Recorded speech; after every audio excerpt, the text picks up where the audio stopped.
Rajiv schooling में आप सबका स्वागत है। आज हम सब पढ़ेंगे लेंस के बारे में और लेंस क्या होता है और लेंस कितने प्रकार का होता है, इसके टाइप कितने होते हैं उसमें पढ़ेंगे। डिफिनीशन, लेंस का वक्रता केंद्र, वक्रता त्रिज्या, फोकस, मुख्य फोकस, फोकस दूरी, द्वारक, लेंस का व्यास, इन सारे के डिफिनीशन हम पढ़ेंगे। देखते हैं, चलते हैं, उसमें आता है पहले क्या होता है लेंस। लेंस के बारे में आप लोग भी जानते होंगे, देखे भी हैं लेंस। लेंस क्या होता है कि कोई गोलीय पृष्ठ होते हैं और गोलीय पृष्ठ से जो होता है घिरा होता है, और वैसा गोलीय पृष्ठ होता है जो पारदर्शी भी हो। पारदर्शी पारदर्शी गोलीय पृष्ठों से जो भाग घिरे होते हैं उसी को लेंस कहते हैं। जैसे मान लेते हैं यहाँ पर एक पृष्ठ हो गया, एक यह पृष्ठ हो गया, और यह पारदर्शी पृष्ठ होती है। पारदर्शी पृष्ठ मतलब कि प्रकाश की किरणें क्या हो, आर पार हो जाए। और ये भी एक मान लेते हैं, ऐसा भी गोलीय पृष्ठ हो सकता है। दो गोलीय पृष्ठ है, दोनों को अगर अपोजिट साइड में मार्क करते हैं, ये अगर गोला है,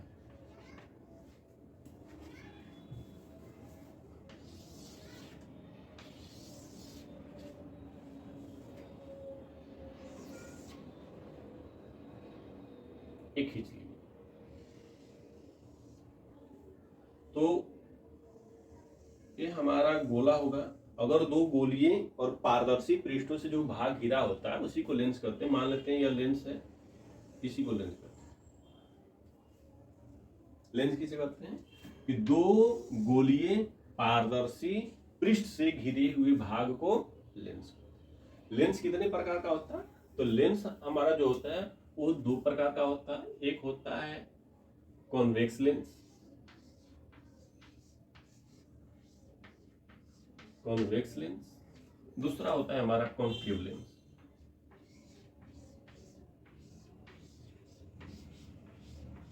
concave lens, convex lens means उत्तल लेंस। उत्तल लेंस ये हमारा हो गया अवतल लेंस।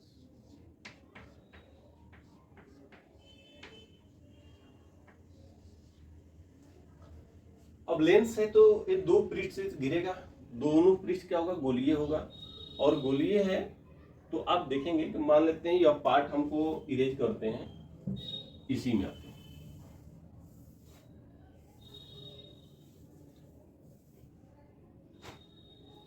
तो अब देखिए इसमें क्या है, किनारे में अगर हम जाते हैं तो किनारों पे क्या पतला है, बीच में मोटा है। बीच की अगर डिस्टेंस निकाला जाए तो इतनी सेंटी आती है, इसकी डिस्टेंस कम आते हैं, जैसे बीच में जाते हैं मोटे होते हैं। तो वह लेंस जिसका बीच का तल जो होता है किनारों की अपेक्षा मोटा हो, उस लेंस को हम क्या कहते हैं, कॉन्वेक्स लेंस या उत्तल लेंस। वह लेंस जिसका बीच का तल मोटा हो किनारों की अपेक्षा, उस लेंस को उत्तल लेंस कहते हैं। इसी के अपोजिट आता है कि वह लेंस जिसका बीच का तल किनारों की अपेक्षा पतला हो, उस लेंस को अवतल लेंस कहते हैं। दोनों में डिफरेंस है कि उत्तल लेंस बीच में मोटा होता है, अवतल लेंस बीच में पतला होता है। डिफिनीशन आप खुद बनाए कि वैसा लेंस जिसका बीच का तल किनारों की अपेक्षा पतला है उसे अवतल, वह लेंस जिसका बीच का तल किनारों की अपेक्षा मोटा हो उसे उत्तल लेंस या कॉन्वेक्स लेंस, अवतल लेंस या कॉन्केव लेंस कहते हैं। अब देखिए लेंस हो गया, दो हो गए। आप पता हो गया लेंस किसे कहते हैं, गोलीय पृष्ठ से घिरा हुआ। दोनों पृष्ठ क्या होते हैं कि पारदर्शी होते हैं ताकि प्रकाश की किरणें आर पार आ जाए, तो उसी को हम लेंस कहते हैं। लेंस किसे कहते हैं, दो पारदर्शी गोलीय पृष्ठ से घिरे हुए भाग को लेंस कहते हैं। अब इसमें ये भी हो सकता है कि मान लेते हैं एक पृष्ठ गोलीय हो गया, एक पृष्ठ समतल भी हो सकता है, या दोनों पृष्ठ गोलीय भी हो सकता है। लेकिन एक पृष्ठ गोलीय हर हाल में होगा तभी वो जाकर लेंस की डेफिनेशन को क्लियर कर पाएगा या लेंस हो पाएगा। अगर दोनों पृष्ठ समतल हो जाएगा तो आम तरह का एक तरह का कांच का प्लेट हो जाएगा। तो लेंस के अगर समझना हो तो जान लीजिए कि लेंस अगर कोई भी होगा तो गोलीय पृष्ठ का भाग जरूर होगा, प्रकाश की किरणें उससे आर पार जरूर जाएगी। अगर प्रकाश किरण आर पार नहीं होता है तो लेंस नहीं हो सकता है। तो लेंस किसे कहते हैं, दो गोलीय पृष्ठों से घिरे हुए पारदर्शी, दो गोलीय पारदर्शी पृष्ठों से घिरे हुए भाग को लेंस कहते हैं। लेंस दो प्रकार का होता है, उत्तल लेंस, अवतल लेंस होते हैं। अब देखिए ये लेंस हो गया, इसके अगर हम देखते हैं कि लेंस अगर जिस गोला है, अगर ये मान लेते हैं गोला ही था ना जो हम लोगों ने इरेज किया, ये गोला है, अगर गोला है तो इसका कहीं ना कहीं सेंटर होगा भाई, केंद्र तो होगा। बिना केंद्र का, बिना सेंटर का तो सर्कल होते ही नहीं है। तो लेंस जिस गोले का भाग होता है उस गोले के, लेंस जिस गोले का भाग होता है उस गोले के केंद्र को लेंस का वक्रता केंद्र कहते हैं। क्या कहते हैं? Centre of curvature. Centre of curvature किसे कहेंगे?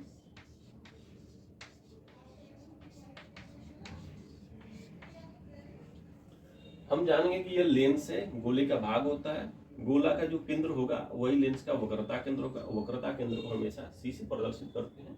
अब देखिए यह कॉन्वेक्स लेंस जो है, ये दो गोले का भाग है ना, तो एक गोला इधर हो गया, एक गोला इस साइड हो गया। तो सेंटर ऑफ कर्वेचर किसी भी लेंस में दो होते हैं। अब ये लेंस से पहले है तो C1 लिख सकते हैं, ये लेंस से बाद में C2 लिख सकते हैं। उसी तरह इस लेंस में, अवतल लेंस में भी सेंटर ऑफ कर्वेचर दो होंगे। एक लेंस की दूसरी साइड है तो दूसरा सेंटर ऑफ कर्वेचर, एक लेंस के पहले साइड है तो पहला centre of curvature. Centre of curvature किसे कहेंगे? डिफाइन करें कि लेंस जिस गोला का भाग होता है, लेंस जिस गोला का भाग होता है उस गोले के केंद्र को लेंस का वक्रता केंद्र कहते हैं। देखिए हम लोगों ने क्या जाना है? लेंस के बारे में जान गए। अब एक चीज वक्रता केंद्र जान गए, इसके साथ साथ एक चीज और हम जानेंगे। क्या जानेंगे? प्रकाशीय केंद्र, ऑप्टिकल सेंटर लिखते हैं। क्या लिखेंगे? Optical centre. ऑप्टिकल सेंटर क्या होता है? हाँ बताइए। ऑप्टिकल सेंटर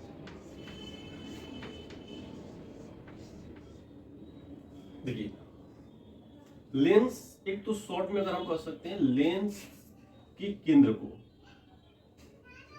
लेंस का ऑप्टिकल सेंटर कहते हैं या प्रकाशीय केंद्र कहते हैं। क्या कहेंगे? प्रकाशीय केंद्र।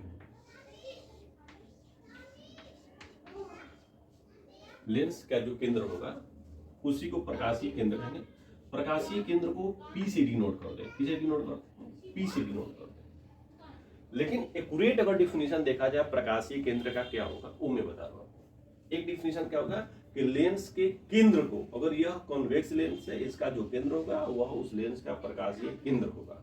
उसी तरह कॉन्वेक्स लेंस, कॉनकेव लेंस है, अवतल लेंस है, इसका जो केंद्र होगा वह लेंस का प्रकाशीय केंद्र होगा। लेकिन रियलिटी अगर डिफिनेशन देखा जाए प्रॉपर्टीज के अकॉर्डिंग, तो अगर लेंस है तो प्रकाश किरण आपतित होगा। तो मान लेते हैं प्रकाश किरण आ रहा है लेंस के प्रथम पृष्ठ पे C1 पे। क्या हो रहा है? लेंस के प्रथम पृष्ठ C1 पे आ रहा है, और C1 पे जब आएगा तो ये क्या करेगा? प्रकाशीय केंद्र से होकर ही गुजरेगा और ऐसे प्रकाशीय केंद्र से गुजरता है।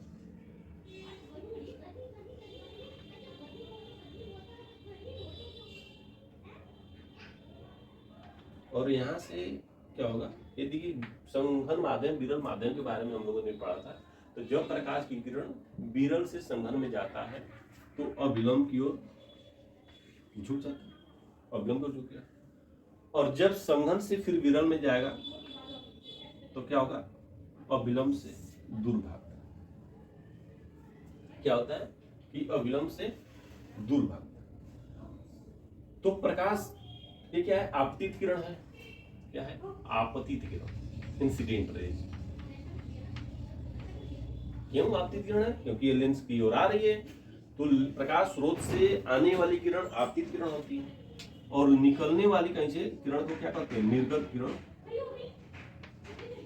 देश से भी अगर कोई सामान जाता है ना तो उसको भी निर्गत ही कहते हैं। एक्सपोर्ट क्या होता है? आप देखेंगे दो चीज होती है, इंपोर्ट, एक्सपोर्ट। इंपोर्ट आ रहा है, एक्सपोर्ट जा रहा है। यहाँ भी एक्सपोर्ट हो रहा है, किसका? लाइट का। तो निर्गत किरण है। अब इसका अगर ऑप्टिकल सेंटर का डिफिनेशन करेंगे तो इसमें क्या होगा? आपतित किरण हो गया, ये निर्गत किरण हो गया, ये हमारा अपवर्तित किरण होता है। अपवर्तित किरण क्या होता है कि जब प्रकाश किरण किसी एक माध्यम में आया और दूसरे माध्यम में चला गया ठेलठाल, तो ये अपवर्तित किरण होता है।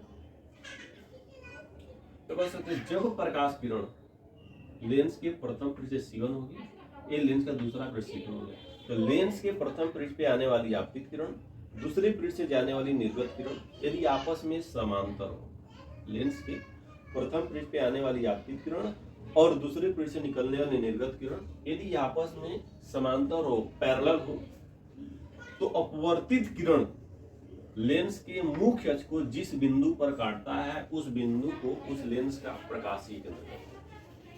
लेंस का प्रकाशीय केंद्र किसे कहेंगे? लेंस के प्रथम पृष्ठ पर आने वाली आपतित किरण, दूसरे पृष्ठ से निकलने वाली निर्गत किरण। एक दो चीजें ध्यान दीजिए,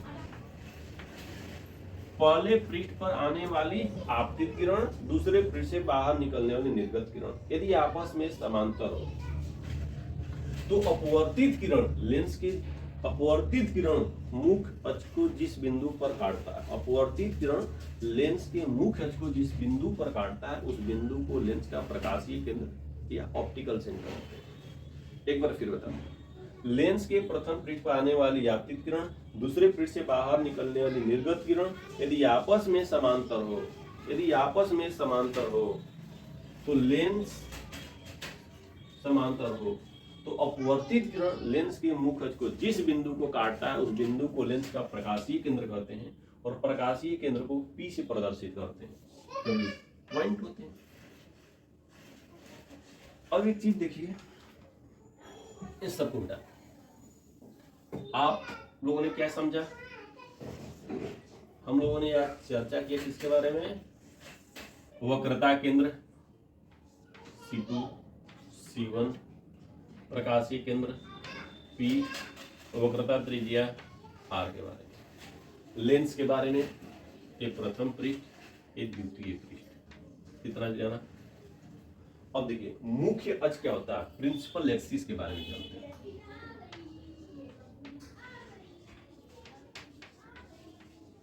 प्रिंसिपल एक्सिस अभी हम पूछेंगे भी, आप ध्यान से दीजिए, अगर कहीं पे कोई डाउट हो तो आप पूछें, नहीं तो चैप्टर में अभी जो खत्म होगा एंड ऑफ शिफ्ट में हम आपसे पूछेंगे कि आपने क्या पढ़ा। प्रिंसिपल एक्सिस क्या होता है? एक प्रकाशीय से ये क्या है? वक्रता केंद्र, सेंटर, ये वक्रता केंद्र। तो लेंस के दोनों वक्रता केंद्र और प्रकाशीय केंद्र से होकर जाने वाली जो रेखा होती है, लाइन जो होता है, उसी को मुख्य अक्ष कहते हैं। लेंस के दोनों वक्रताओं केंद्र तथा प्रकाशीय केंद्र से होकर गुजरने वाली लाइन को, लेंस के दोनों वक्रता केंद्र तथा प्रकाशीय केंद्र से होकर गुजरने वाली रेखा लेंस का मुख्य अक्ष कहलाता है। कॉनकेव, कॉन्वेक्स में भी यही होगा, कॉनकेव में भी यही होगा। अगर यहां भी हम बनाते हैं तो लेंस के दोनों वक्रता केंद्र C2 C1 और प्रकाशीय केंद्र P से होकर गुजरने वाली जो लाइन होगा उसी को हम क्या कहेंगे? मुख्य अक्ष कहेंगे। उसको क्या कहेंगे? मुख्य अक्ष कहेंगे। ठीक है, ये चीज हो गया।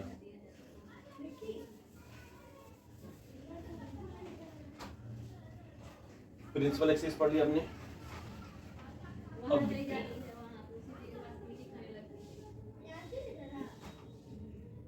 मुख्य फोकस के बारे में।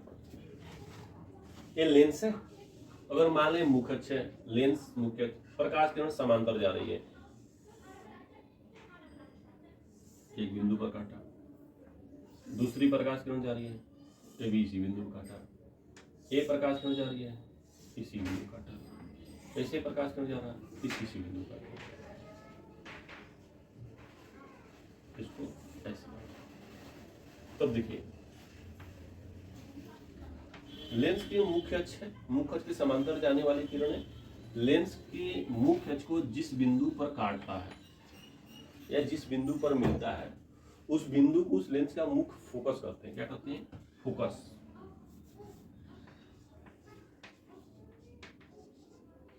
CI principal focus. मुख्य फोकस किससे करते हैं? देखिए प्रकाश किरण क्या है, पैरेलल है किसके, मेन एक्सिस के पैरेलल होने के बाद है, और अपवर्तन जब हो रही है तो अपवर्तन के बाद मुख्य अक्ष के किसी बिंदु पर मिलता है। इसमें क्या रहा है, मिलता है। अगर यही हमारा अवतल लेंस रहता है तो उसमें क्या होता है कि मिलता हुआ प्रतीत होता है। यहाँ पर क्योंकि अवतल लेंस हमारा जो है अपसारी लेंस होता है ना, तो इसमें हमारी प्रकाश किरण क्या होता है, मिलता हुआ प्रतीत होता है। तो इसलिए इसका मुख्य फोकस यहाँ पे होता हुआ काल्पनिक होती है। डिफिनीशन कैसे लिखेंगे? अब देखिए प्रिंसिपल फोकस के डिफिनीशन हम बताते हैं, आप ध्यान दें।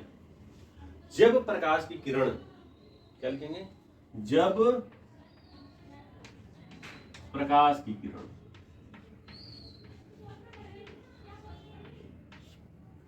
समझ रहा है ना, प्रकाश, जब प्रकाश की किरण लेंस के मुख्य अक्ष के समांतर हो, जब प्रकाश किरण लेंस के मुख्य अक्ष के समांतर हो तो लेंस से अपवर्तन के बाद मुख्य अक्ष के जिस बिंदु पर मिलता है या मिलता हुआ प्रतीत होता है, उस बिंदु को उस लेंस का मुख्य फोकस करते हैं। उस बिंदु को उस लेंस का मुख्य फोकस करते हैं और मुख्य फोकस को कैपिटल F से प्रदर्शित करते हैं। मुख्य फोकस करते हैं और मुख्य फोकस को किसे प्रदर्शित करते हैं, F से प्रदर्शित करते हैं। डिफिनीशन क्या था कि जब प्रकाश किरण लेंस के मुख्य अक्ष के समांतर हो, जब प्रकाश किरण लेंस के प्रिंसिपल एक्सिस के समांतर हो तो लेंस से अपवर्तन के बाद जिस बिंदु पर मिलता है या मिलता हुआ प्रतीत होता है, उस बिंदु को उस लेंस का मुख्य फोकस करते हैं। हो गया? अब देखिए ये मुख्य फोकस हो गया, मुख्य फोकस था, और ये हमारा क्या था, प्रकाशीय केंद्र की था। तो लेंस के मुख्य फोकस और प्रकाशीय केंद्र के बीच की दूरी को फोकस दूरी कहते हैं। क्या कहते हैं? Focal length. फोकल लेंथ हो गया। मुख्य फोकस भी पढ़ लिए और फोकस दूरी भी है, इसको क्या कहते हैं, फोकस दूरी। फोकस दूरी किसे कहते हैं?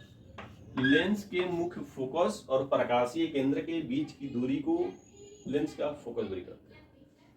लेंस के मुख्य फोकस F और प्रकाशीय केंद्र P के बीच की दूरी को फोकस दूरी कहते हैं। क्या कहेंगे? फोकस दूरी। फोकस दूरी को भी F से प्रदर्शित करते हैं।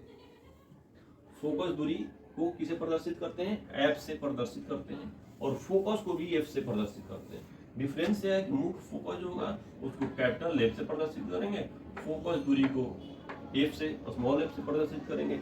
लेंस में दो फोकस होते हैं, मुख्य फोकस होते हैं और फोकस दूरी भी होते हैं, क्योंकि दो क्या होता है, गोलीय पृष्ठ से लेंस बना होता है। तो एक इधर F2 हो गया, एक F2 हमारा इस साइड में हो जाएगा, F1 होगा ना, तो प्रथम पृष्ठ की F1 हो जाएगा। मुख्य फोकस, फोकस दूरी के बारे में जाने। अब देखिए लेंस है,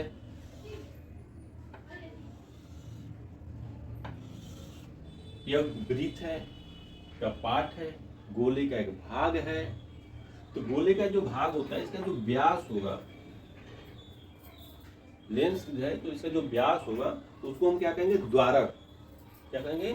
द्वारक। लेंस के वृत्तीय परिधि के व्यास को, लेंस के वृत्तीय परिधि के व्यास को लेंस का द्वारक कहते हैं। क्या कहते हैं? लेंस का द्वारक, अपर्चर ऑफ लेंस।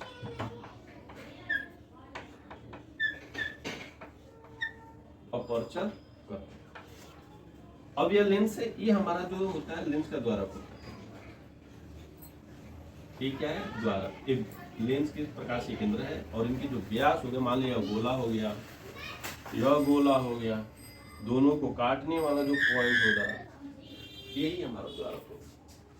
लेंस की वृत्तीय परिधि के व्यास को द्वारक कहते हैं, गोलीय के परिधि को नहीं, गोला नहीं, लेंस की जो परिधि होती है उसको द्वारक कहते हैं। अब कोई कह सकता है कि जो गोला है तो यहाँ से यहाँ कर सकते, नहीं भैया इसको नहीं कहेंगे, इसको हम क्या कर रहे थे, वो खरा त्रिज्या हो रही थी यहाँ पे, व्यास जो होता है, द्वारक जो होता है, लेंस के परिधि की व्यास होता है। लेंस के वृत्तीय परिधि जो होती है उसी के व्यास को लेंस का द्वारक कहते हैं। ये हो गया। अब क्या था, क्या पढ़े, लेंस पढ़े, लेंस के प्रकार पढ़े, द्वारक पढ़े, एक्सिस, मुख्य फोकस, फोकस दूरी। अब एक चीज हम पढ़ते हैं, ऑप्टिकल सेंटर भी पढ़ लिए। एक होता है power of lens. Power lens के, अब देखिए पावर किसे कहते हैं, फोकस दूरी होता है, लेंस का मुख्य फोकस को एफ से प्रदर्शित करते हैं, फोकस दूरी को एफ से भी प्रदर्शित करते हैं। दूरी है, दूरी का एसआई मात्रक क्या होता है, मीटर होता है। एफ हो गया, इसका एसआई यूनिट क्या है, मीटर। किसका, डिस्टेंस का। फोकस दूरी मतलब फोकस दूरी भी एक डिस्टेंस है, इसका एसआई मात्रक मीटर होगा। यदि फोकस दूरी मीटर में हो तो क्षमता जो होता है, लेंस की जो क्षमता होता है उसको हम क्या कहते हैं, डी से प्रदर्शित करते हैं।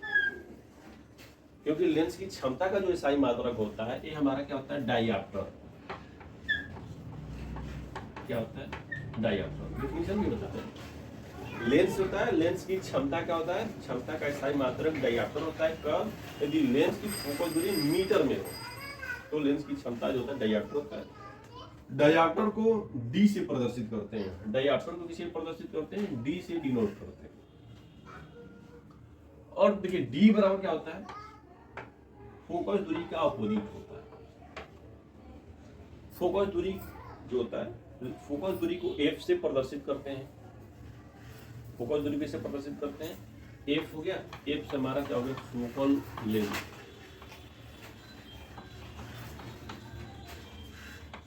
ये हमारा फोकल लेंथ हो गया। और फोकल लेंथ जो है, फोकल दूरी है, तो फोकल एफ 5 का अपोजिट क्या होता है, 1/5। एफ का अपोजिट 1/f। तो डी क्या हो जाएगा, 1/f जो होगा इसी को हम क्या कहते हैं, डायऑप्टर डी। तो फोकस दूरी के व्युत्क्रम को लेंस की क्षमता कहते हैं। लेंस की क्षमता किसे कहते हैं, फोकस दूरी के व्युत्क्रम को लेंस की क्षमता कहते हैं। लेंस की क्षमता किसे कहते हैं, फोकस दूरी जो है उसी का जो अपोजिट होगा, व्युत्क्रम होगा, उसी को हम लेंस की क्षमता कहते हैं। आज हम लोगों ने पढ़ा क्या, लेंस। लेंस क्या होता है कि दो गोलीय पारदर्शी पृष्ठों से घिरे हुए भाग को लेंस कहते हैं। लेंस कितने प्रकार का होता है, दो प्रकार का, उत्तल लेंस, अवतल लेंस। उत्तल लेंस वह लेंस जिसका बीच का तल किनारों की अपेक्षा मोटा हो उसे उत्तल लेंस। अवतल लेंस वह लेंस जिसका बीच का तल किनारों की अपेक्षा पतला हो उस लेंस को अवतल लेंस कहते हैं। मुख्य अक्ष किसे कहते हैं, लेंस के दोनों वक्रता केंद्र और प्रकाशीय केंद्र से होकर जाने वाली रेखा लेंस का मुख्य अक्ष कहलाता है। प्रकाशीय केंद्र किसे कहते हैं, लेंस के केंद्र को लेंस का प्रकाशीय केंद्र कहते हैं। लेंस का वक्रता त्रिज्या लेंस के वक्रता केंद्र और प्रकाशीय केंद्र को मिलाने वाली दूरी को लेंस की वक्रता त्रिज्या कहते हैं। द्वारक लेंस की वृत्तीय परिधि के व्यास को लेंस का द्वारक कहते हैं। फोकस, मुख्य फोकस, यदि प्रकाश किरण लेंस के मुख्य अक्ष के समांतर हो तो लेंस से अपवर्तन के बाद जिस बिंदु पर मिलता है या मिलता हुआ प्रतीत होता है उस बिंदु को लेंस का मुख्य फोकस कहते हैं। मुख्य फोकस कहते हैं। फोकस दूरी लेंस के मुख्य फोकस, यह स्नेल का नियम भी कहलाता है। अपवर्तनांक कहता है आपतन कोण की ज्या और अपवर्तन कोण की ज्या का अनुपात एक नियतांक होता है जिसे अपवर्तनांक कहते हैं। यानी कह सकते हैं आपतन कोण की ज्या और अपवर्तन कोण की ज्या के अनुपात को अपवर्तनांक। अपवर्तनांक हमेशा दो माध्यमों के बीच में ही निकाला जा सकता है। संघन या विरल माध्यम तय हो सकते हैं। प्रकाश के आधार पर ये माध्यम क्या होते हैं, एक संघन होगा तो एक विरल होगा, एक विरल होगा तो एक संघन होगा। अपवर्तनांक कहते हैं, मान लेते हैं दो माध्यम है हमारा, एक संघन माध्यम, विरल माध्यम के बारे में भी हम लोगों ने पहले चर्चा कर लिया है। ये हमारा वायु है,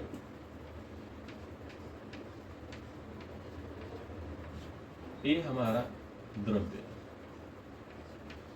द्रव, लिक्विड। वायु है तो वायु हमारा क्या हो जाएगा, विरल माध्यम हो जाएगा। ये हमारा क्या हो जाएगा, संघन माध्यम हो जाएगा। संघन हो गया। ये हमारा मान लेते हैं पहला माध्यम हो गया, ये हमारा दूसरा माध्यम हो गया। ये हम अविलंब डाल दिए। अविलंब डाल दिए तो क्या हो गया कि अगर प्रकाश की किरण हमारा जा रहा है, प्रकाश किरण ये फर्स्ट माध्यम है ना, फर्स्ट मीडियम, प्रकाश की किरण आया, नियम था कि जब प्रकाश किरण विरल से संघन में जाता है तो क्या होता है, अविलंब की ओर झुक जाएगा। भाई अविलंब की ओर झुक गया, विरल से संघन में जाता है तो क्या होता है, अविलंब की ओर झुक गया। अपवर्तनांक समझ गए, अपवर्तनांक को न्यू से प्रदर्शित करते हैं। कोई न्यू ऐसे लिख सकते हैं, न्यू या म्यू से भी प्रदर्शित करते हैं, न्यू और म्यू दो, हम यहाँ पर न्यू से ही प्रदर्शित करते हैं। अपवर्तनांक को न्यू से प्रदर्शित करते हैं। हमको अगर लिखना होगा पहले माध्यम का अपवर्तनांक, अपवर्तनांक लिखना है किसका, पहला माध्यम का लिख दिया, पहला माध्यम का अपवर्तनांक किसके सापेक्ष, दूसरे माध्यम का, दूसरे माध्यम। अपवर्तनांक लिखना था किसको, पहले माध्यम का अपवर्तनांक लिखना था दूसरे माध्यम के सापेक्ष। पढ़ेंगे क्या, दूसरे माध्यम के सापेक्ष पहले माध्यम का अपवर्तनांक। क्या पढ़ेंगे इसे, दूसरे माध्यम के सापेक्ष पहला माध्यम का अपवर्तनांक। लिखा क्या था, अपवर्तनांक पहले माध्यम का या दूसरा माध्यम का, यानी पहले माध्यम का अपवर्तनांक दूसरे माध्यम के सापेक्ष। इसी चीज को घुमा कर लिखा गया कि दूसरे माध्यम के सापेक्ष पहले माध्यम का अपवर्तनांक। यानी कह सकते हैं लालू प्रसाद यादव के 9 संतान, लालू प्रसाद यादव के 9 संतान, यानी 9 संतान के पिता है लालू प्रसाद यादव। ये भी कर सकते हैं ना, पहले क्या कर सकते हैं कि लालू प्रसाद यादव के 9 संतान, एक कथन होगा। दूसरे कथन ये कर सकते हैं कि 9 संतान के पिता हैं लालू प्रसाद यादव। उसी तरह है कि पहले माध्यम के सापेक्ष पहले माध्यम का अपवर्तनांक दूसरे माध्यम के सापेक्ष, या दूसरे माध्यम के सापेक्ष पहले माध्यम का अपवर्तनांक। अब देखिए अगर कोई पूछेगा कि पहले माध्यम के सापेक्ष दूसरे माध्यम का अपवर्तनांक, तो इसका सूत्र क्या होगा, दूसरे माध्यम में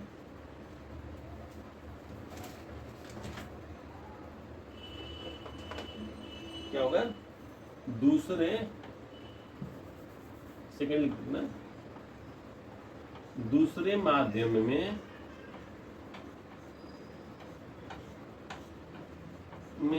प्रकाश की चाल। भाई पूरा लेखन प्रकाश घाते, इसमें प्रकाश को ही तोड़ाएंगे, रोकेंगे, टेढ़े करेंगे, मेढ़े करेंगे, जोड़ेंगे, घटाएंगे, सब कांड प्रकाश का ही है।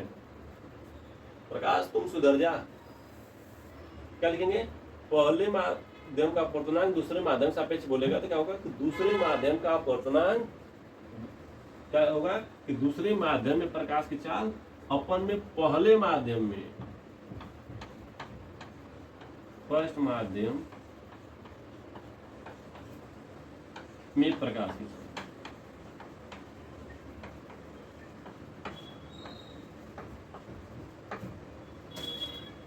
माध्यम प्रकाश चाल अपवर्तनांक पर क्या होगा, पहले माध्यम का अपवर्तनांक दूसरे माध्यम के सापेक्ष, यानी दूसरे माध्यम के सापेक्ष पहले माध्यम का अपवर्तनांक बराबर हो जाएगा दूसरे माध्यम में प्रकाश की चाल अपन में पहले माध्यम में प्रकाश की चाल।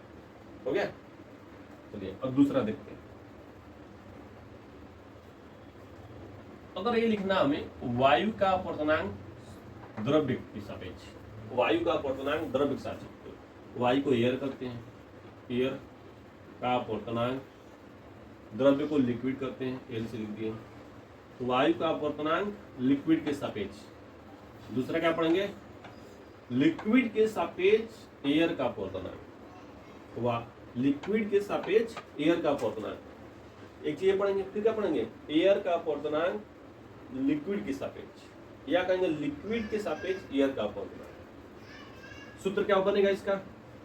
लिक्विड में, द्रव्य में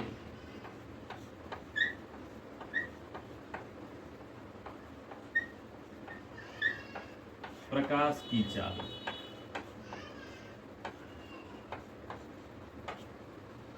अपन में हवा में प्रकाश की चाल।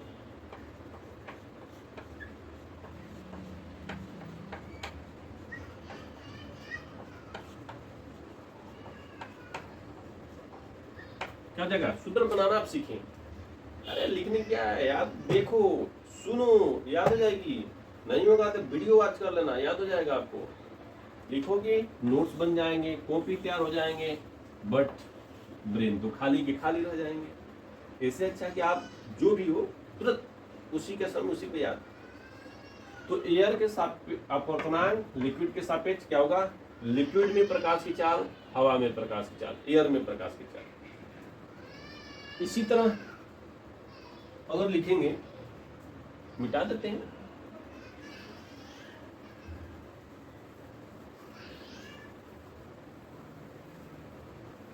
भाई हवा प्रकाश जो है ना वो निर्वात में भी चलता है, प्रकाश कहीं भी चल सकता है। लिक्विड में, द्रव में, गैस में, ठोस में, बंद कमरे में, पाइप में, टार्च में, निर्वात में, सब जगह चलता है। इंसान सब जगह नहीं चलेगा और कोई भी सब जगह नहीं चलेगा। निर्वात में रख देंगे, हवा मिलेगी नहीं, सांस लोगे नहीं, कहीं और चले जाओगे। तो कोई चीज है। अब हम लिखते हैं, जैसे मान लेते हैं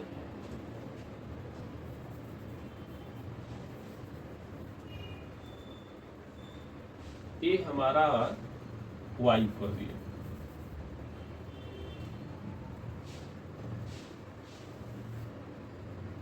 ये हमारा मान लेते हैं वायु है, ये हमारा वैकम्फ है, वैक्यूम लिख दिए, मतलब निर्वात। अगर पूछेगा निर्वात का में अपवर्तनांक, निर्वात माने वैक्यूम का अपवर्तनांक एयर के सापेक्ष, यानी एयर के सापेक्ष निर्वात का अपवर्तनांक क्या होगा? हवा में प्रकाश की चाल, में प्रकाश की चाल।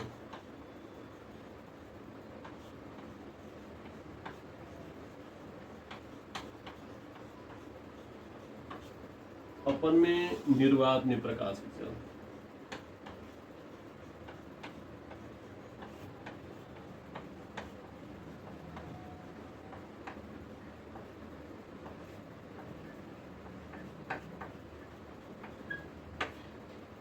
क्या लिखेंगे? हवा में प्रकाश की चाल, अपन में निर्वात में प्रकाश की चाल। देखिए ये सब फॉर्मूला उत्पन्न करने या फॉर्मूला बनाने सिखाया इसलिए जा रहा है कि इन सबका उपयोग जो होगा, यूज होगा। आप जब न्यूमेरिकल प्रॉब्लम सॉल्व करेंगे, क्वेश्चन जो अंकी होगा उसका जब हल करेंगे तो वहां पे आपको आएगा, तो पता चलेगा कि वो फॉर्मूले लिखने नहीं आएगा। जब लिखने नहीं है तो बैठाएंगे कैसे? जब अंक बैठेंगे नहीं तो उसके रिजल्ट आंसर नहीं आएंगे। तो फिर आप सोचेंगे कि अब कहाँ से लिखेंगे, ये सूत्र कहाँ से आ गया, वो सूत्र कहाँ से आ गया। इसलिए आप पहले खुद बनाना सीखें, उसके बाद जो भी न्यूमेरिकल होगा आप चट से आंख बंद आंसर। तो अब ये हमारा क्या था? निर्वात में निर्वात का अपवर्तनांक हवा के सापेक्ष में क्या होगा? हवा में प्रकाश की चाल, अपन में निर्वात में प्रकाश की चाल। अगर यही हम कर देंगे ए बना अपवर्तनांक v, v मतलब क्या होता है? निर्वात, वैक्यूम होती है ना, इसलिए v लिख दिया मैंने। इसलिए क्या होगा? हवा में प्रकाश की चाल निर्वात के सापेक्ष, निर्वात के सापेक्ष हवा में प्रकाश की चाल क्या होगा? निर्वात में प्रकाश की चाल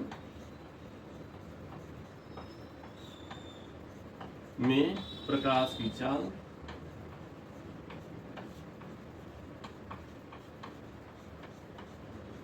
अपन में हवा में प्रकाश की चाल।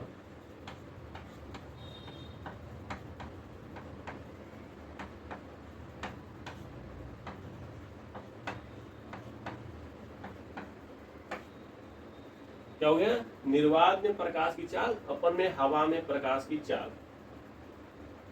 ठीक है, इतना आ गया।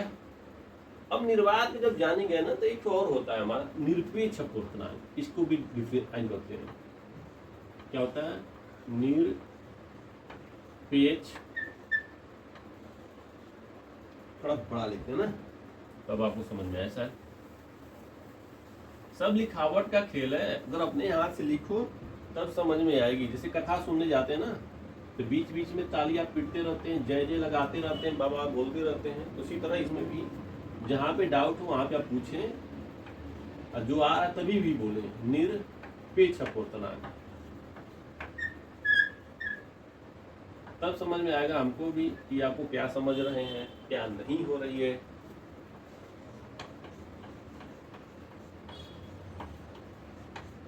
तभी तो पता चलेगा ना कि आप बैठे हो कि पीछे से निकल गए। निरपेक्ष अपूर्तनांग। निरपेक्ष ये क्या लिखा गया? निर्वात में प्रकाश की चाल हवा के सापेक्ष, हवा के सापेक्ष निर्वात में प्रकाश की चाल है, इसी को तो निरपेक्ष अपूर्तनांग कहते हैं। निर्वात में प्रकाश की चाल निरपेक्ष अपूर्तनांग कहा है कि निर्वात के सापेक्ष किसी माध्यम के अपूर्तनांग को, किसी माध्यम का अपूर्तनांग को निरपेक्ष अपूर्तनांग कहते हैं। निर्वात के सापेक्ष किसी माध्यम के अपूर्तनांग को निरपेक्ष अपूर्तनांक कहते हैं। निर्वात के सापेक्ष किसी माध्यम के अपूर्तनांक को निरपेक्ष अपूर्तनांक। तो यहाँ पर हम लोग क्या याद किया था कि हवा के सापेक्ष निर्वात में अपूर्तनांक, इसको भी हम निरपेक्ष अपूर्तनांक कह सकते हैं। या निर्वात के सापेक्ष हवा, यहाँ पर क्या था? हवा, निर्वात के सापेक्ष हवा में प्रकाश का अपूर्तनांक, हवा का अपूर्तनांक निर्वात के सापेक्ष था। यहाँ पर निर्वात निरपेक्ष अपूर्तनांक, यहाँ पर निर्वात का अपूर्तनांक था हवा के सापेक्ष, दोनों अपोजिट है ना। तो निरपेक्ष अपूर्तनांक होता है निर्वात के सापेक्ष, निर्वात के सापेक्ष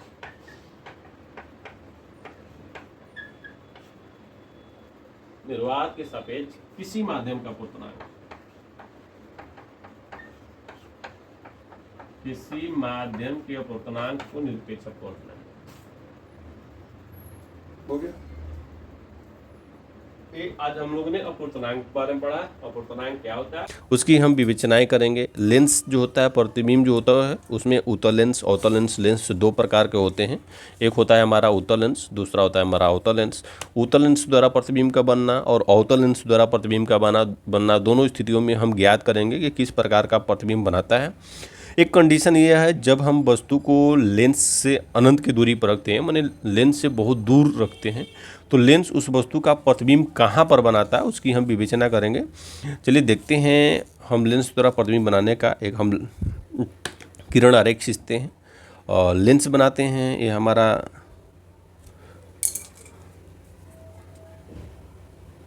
ये उत्तल लेंस हो गया। उत्तल लेंस क्या होता है कि वह लेंस जिसका बीच का तल किनारों की अपेक्षा मोटा होता हो, तो उस प्रकार के लेंस को उत्तल लेंस कहते हैं।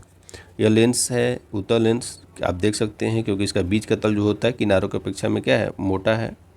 और ये हमारा मुख्य अक्ष होता है। मुख्य अक्ष क्या होता है कि लेंस के प्रकाशीय केंद्र और वक्रता के त्रिज्या, वक्रता केंद्र को मिलाने वाली जो रेखा होती है, उसी रेखा को हम लेंस का मुख्य अक्ष कहते हैं। तो कोई भी वस्तु है तो अनंत पर रखी है, तो अनंत पर रखने वाली वस्तु से समांतर प्रकाश किरण हम डालते हैं। लेंस पे आ गया समांतर प्रकाश की किरणें जब हमारा चलती है, देखिए ये समांतर किरणें थी लेंस से जो चल रहा है। और देखते हैं कि जब प्रकाश किरण मुख्य अक्ष के समांतर होता है तो लेंस से अपवर्तन के बाद मुख्य फोकस पर मिलता है, तो उस बिंदु को लेंस का मुख्य फोकस भी कहते हैं, जिस बिंदु पर प्रकाश किरण समांतर प्रकाश किरण मिलता है। अब देखिए यह समांतर प्रकाश किरण थी, क्योंकि वस्तु अनंत पर रखी गई है। अनंत पर से आने वाली प्रकाश किरणें आ रही है, आने के बाद मुख्य फोकस एक पर मिल रही है और अत्यंत सूक्ष्म मिल रहा है। तो कह सकते हैं कि जब वस्तु अनंत पर हो, जब वस्तु अनंत पर हो तो उसका प्रतिबिंब कैसा बनेगा, उसका प्रतिबिंब अत्यंत छोटा बनेगा। कैसा बनेगा? छोटा बनेगा। कहाँ बनेगा? फोकस एफ पे बनेगा, फोकस एफ पे बनेगा। और कैसा बनेगा? वास्तविक बनेगा, वास्तविक बन रहा है। और वास्तविक प्रतिबिंब कैसा होता है? तो उल्टा होता है। तो जब वस्तु अनंत पर स्थित हो तो उत्तल लेंस उस वस्तु का प्रतिबिंब उस वस्तु से अत्यंत छोटा बनाता है वास्तविक बनाता है, उल्टा बनाता है और उसका प्रतिबिंब मुख्य फोकस एक पर बनता है। दूसरी कंडीशन हम जानेंगे, जब वस्तु अनंत और 2f के बीच में हो। जब वस्तु अनंत और 2f के बीच में हो, वस्तु मान लेते हैं जो दर्पण होते हैं या लेंस होते हैं, तो लेंस में हमारा 2f होते हैं।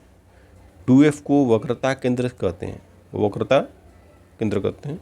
वक्रता केंद्र यहाँ पर डिनोट की जाती है क्योंकि वक्रता त्रिज्या r जो होता है 2f होता है। हमने कि किसी भी लेंस की वक्रता त्रिज्या जो होती है वो फोकस दूरी से क्या होता है, दुगनी दूरी पर होता है। इसलिए वक्रता केंद्र को हम क्या कहते हैं, 2f से भी डिनोट कर देते हैं। एक वस्तु रखी है, उसको हमें अनंत पर रखी गई है, तो इसकी हम किरण अर्रे की विवेचना करते हैं और लेंस बनाते हैं। ये हमारा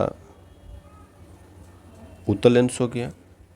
उत्तल लेंस है, इससे हमें प्रकाश किरण खींचते हैं। मुख से जाने वाली रेखा मुख्य अक्ष हो गई।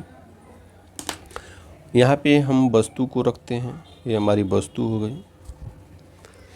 जब प्रकाश किरण लेंस के मुख्य अक्ष के समांतर होता है, तो एक प्रकाश किरण हमने समांतर डाल दिया इससे, और जब समांतर होता है तो कहा जाता है मुख्य फोकस एफ से गुजरता है। तो एफ से हमने प्रकाश किरण को क्या कर दी, गुजार दी।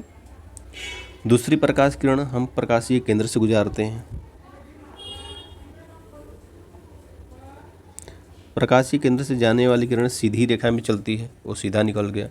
जहाँ पर दोनों किरणें मिलती है वहीं पर उस वस्तु का प्रतिबिंब का निर्धारण होता है। ये प्रतिबिंब हमारा वस्तु कहाँ रखा गया है कि ए प्रकाशीय केंद्र पी है, वस्तु अनंत है, इधर इन्फिनाइट है, और 2f के बीच में रखा गया। यहाँ पर हमारा 2f है और ये हमारा फोकस f हो गया।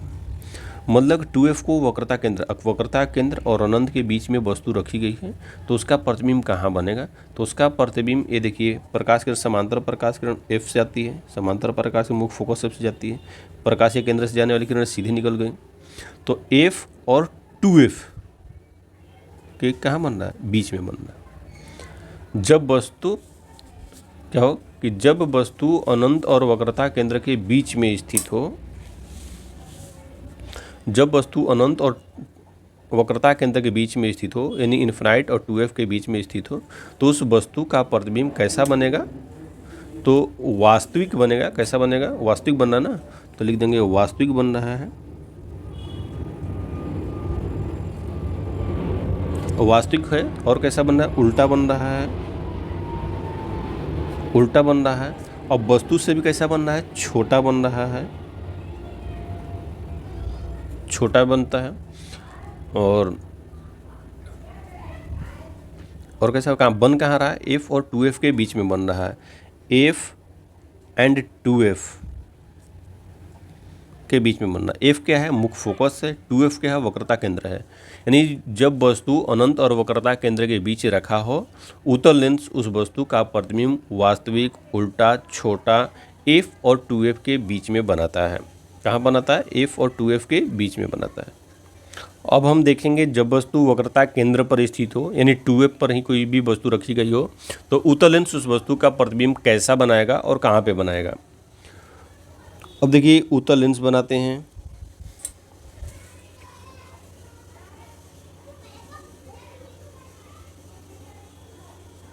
ये हमारा उत्तल लेंस हो गया, और हम मुख्य अक्ष बनाते हैं।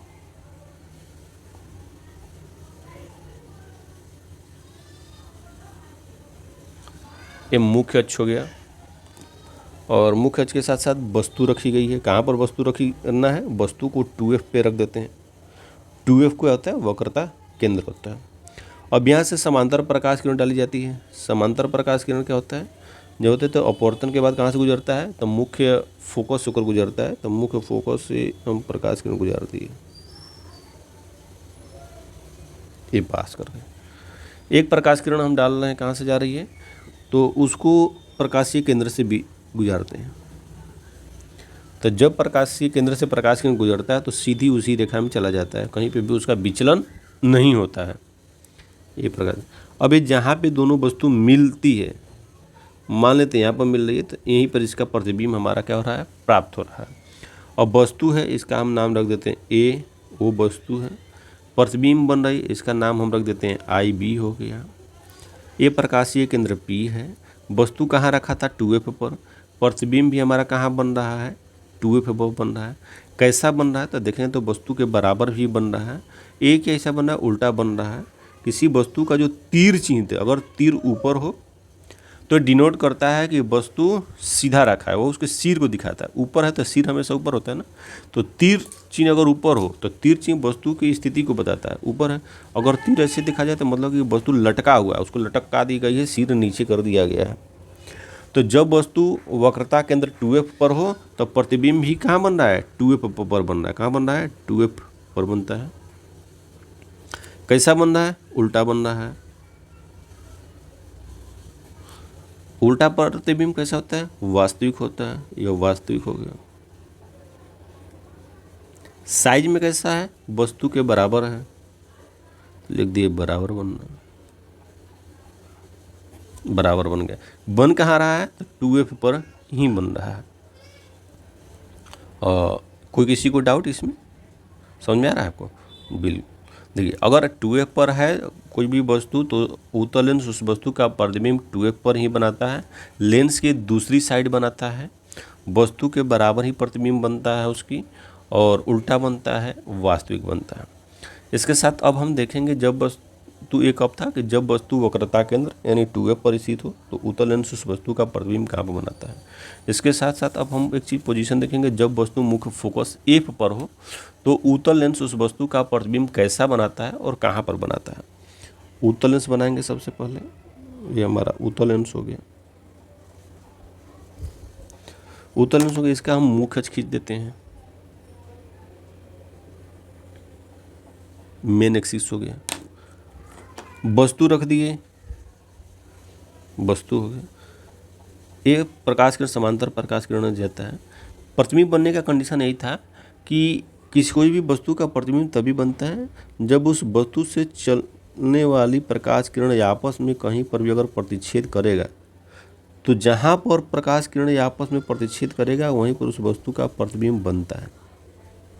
अगर प्रकाश किरण आपस में प्रतिच्छेद नहीं करता है तो प्रतिबिंब नहीं बनता है। वस्तु हम रख देते हैं, ये वस्तु हमारा है, वस्तु का नाम हम रख देते हैं ए, ओ हो गया। ओ से ऑब्जेक्ट होता है तो ऑब्जेक्ट रख दिए, नाम सिर का रख दिए।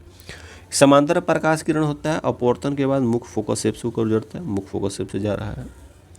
प्रकाशीय केंद्र पी से जाने वाली किरण सीधा पी से जाती है। अब हम देख रहे हैं कि प्रकाश किरण गुजर रहा है, कहीं मिलता हुआ नज़र नहीं आ रहा, मतलब कि आगे खींचा जाए तो शायद वो मिल जाए, डिफाइन नहीं किया जा सकता है, मिल भी सकता है नहीं भी मिल सकता। लेकिन अगर मिलता है, अगर वस्तु मिलता है तो अनंत पर जाकर कहीं बहुत दूर मिलेगा वस्तु से। अगर मिलेगी तो ये स्थिति जाहिर हो रही है कि वो प्रतिबिंब कैसा बनेगा, नीचे ही बनेगा। यानी कब सा बनेगा तो नीचे बनेगा, तो उल्टा बनेगा। उल्टा प्रतिबिंब हमेशा वास्तविक प्रतिबिंब होता है, तो वास्तविक भी लिख सकते हैं। वस्तु से कैसा बनेगा, बहुत बड़ा बनेगा, क्योंकि अनंत पर जा रहा है, दूर बन रहा है तो बहुत बड़ा ही बनेगा, क्योंकि वस्तु के कंपेयर में तो उसकी साइज ज़्यादा ही होगा। और बनेगा कहाँ, तो इनफिनाइट अनंत पर बनेगा। तो यदि कोई वस्तु उत्तल लेंस के मुख्य फोकस पर रखा हो, यदि कोई वस्तु उत्तल लेंस के मुख्य फोकस पर रखा हो तो उत्तल लेंस उस वस्तु का प्रतिबिंब उल्टा बनाता है, वास्तविक बनाता है, बड़ा बनाता है, अनंत पर बनाता है, उस वस्तु कंपेयर में बहुत ही बड़ा बनता है। तो ये हमारे थे उत्तल लेंस द्वारा वस्तु के प्रतिबिंब बनने की कुछ स्थितियाँ। एक स्थिति और है कि जब वस्तु मुख कहाँ पर हो, कि जब वस्तु f और 2f के बीच में हो तब उसकी प्रतिबिंब कहाँ बनेगा, इसको हम देखते हैं। कहाँ पर हो कि f और 2f के बीच में हो तो इसकी हम कंडीशन देखते हैं। उत्तल लेंस बनाते हैं मैं, उत्तल लेंस कन्वेक्स लेंस होती है ना। कन्वेक्स लेंस कैसा होता है कि जिसका बीच का तल किनारों पे अपेक्षा मोटा हो तो उस लेंस को कन्वेक्स लेंस कहते हैं। तो ये हमारा कन्वेक्स लेंस हो गया। मुख्य अक्ष होता है, मुख्य अक्ष किसे कहते हैं, ये हम मान लेते हैं प्रकाशीय मुख्य फोकस हो गया, ये प्रकाशीय केंद्र पी हो गया, मुख्य फोकस एफ हो गया। वस्तु को कहाँ रखना है, तो वस्तु को एफ और 2f के बीच में रखता है।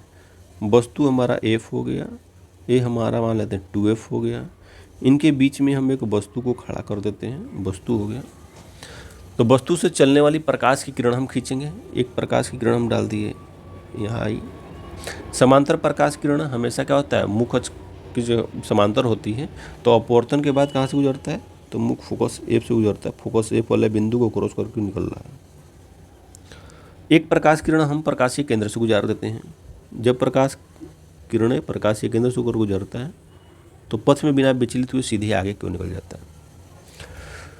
तो वस्तु एफ पर रखी हुई है। अब देखिए यहाँ पर दोनों किरणें आपस में कटता हुआ प्रतीत होता है, कट रहा है रियल रूप से ना। तो प्रतिबिंब वस्तु का भी हमारा कहाँ बनेगा, वस्तु का प्रतिबिंब भी हमारा यहीं पर बनेगा। कहाँ पर बनेगा, जहाँ पर कटेगा वहीं पर वस्तु का प्रतिबिंब बन रहा है। ये प्रतिबिंब हमारा बन रहा है और बन कहाँ रहा है, जब वस्तु एफ पर होता है तो अनंत पर बनता है, 2f पर होता है वक्रता केंद्र पर होता है तो वक्रता केंद्र पर ही बनता है। तो ये हमारा f और ये 2f हो गया। ये वस्तु का प्रतिबिंब कहाँ बन रहा है, अनंत और वक्रता केंद्र के बीच बन रहा है। 2f और इन्फिनाइट के बीच में बनेगा। वस्तु से कैसा बना, अब वस्तु का साइज यहाँ पर देखिए इतनी छोटी है, यहाँ पर देखिए इससे बड़ा है। तो वस्तु का प्रतिबिंब कैसा बनता है, बड़ा बनेगा, बड़ा हो गया। उल्टा है बन रहा है, उल्टा लिख दिए। वास्तविक बनेगा, कहाँ बन रहा है, इन्फिनाइट एंड 2f के बीच में बन रहा है। इन्फिनाइट एंड 2f के बीच बनता है, अनंत और वक्रता केंद्र के बीच में वस्तु का प्रतिबिंब बनता है। कब, कि जब वस्तु उत्तल लेंस के फोकस f और 2f के बीच में रखा गया हो। यदि वस्तु उत्तल लेंस के फोकस f और 2f के बीच में रखा हो तो उत्तल लेंस उस वस्तु का प्रतिबिंब वस्तु के तुलना में बड़ा बनाता है, उल्टा बनाता है, वास्तविक बनाता है और अनंत और वक्रता केंद्र के बीच बनाता है, यानी इन्फिनाइट और 2f के बीच बनाता है। 2f मन क्या होता है, 2f को हम वक्रता केंद्र c कहते हैं ना, क्योंकि f जो होता है वो 2f के ठीक बीचों बीच होता है। मतलब कि 2f वक्रता केंद्र जो होता है ना, f से दुगुना दूरी पर होता है, इसलिए उसको 2f डिनोट कर देते हैं। एक कंडीशन और है कि उत्तल लेंस किसी वस्तु का प्रतिबिंब बनाने के लिए, एक है हम बनाते हैं जब वस्तु f और p के बीच में रखा हो तो हम उत्तल लेंस बनाएंगे। समझ में आ रहा है ना हम लोग को, किसी को कोई अगर कन्फ्यूजन हो, कोई डाउट हो तो बेहिचक आप पूछ सकते हैं। ये उत्तल लेंस था, इसका ये मुख्य अक्ष हो गया। उत्तल लेंस का नाम जैसे मान लग देते हम रख दिए MN, इसका हम नाम रख दिए उत्तल लेंस का। और वस्तु को कहाँ रखना है, तो वस्तु को F और 2F के बीच में रखना है ना, 2F नहीं PF जी, P और F के बीच में रखना है। तो P प्रकाशीय केंद्र हो गया, F मुख्य फोकस है, इसके बीच में मान लेते हैं वस्तु हम रख दिए। मुख्य अक्ष के समांतर प्रकाश किरण जा रहा है, अपवर्तन के बाद कहाँ होता है, मुख्य फोकस से गुजरता है, F से गुजर गया। एक प्रकाश किरण गुजार रहे हैं लेंस के प्रकाशीय केंद्र से, ये दोनों तो ऐसा निकल रहा, कहीं मिलता हुआ लग ही नहीं रहा है। जब आगे कहीं नहीं मिल रहा है तो इनको हम आगे की ओर बढ़ाते हैं। क्या करेंगे, आगे की ओर बढ़ाएंगे। आगे की ओर चलिए भाई, इनको बढ़ाते हैं। ये तो टिका हो गया भाई, स्केल कहाँ गया। आगे की ओर हम बढ़ाते हैं तो किसी भी बिंदु पर जरूर मिलेगा।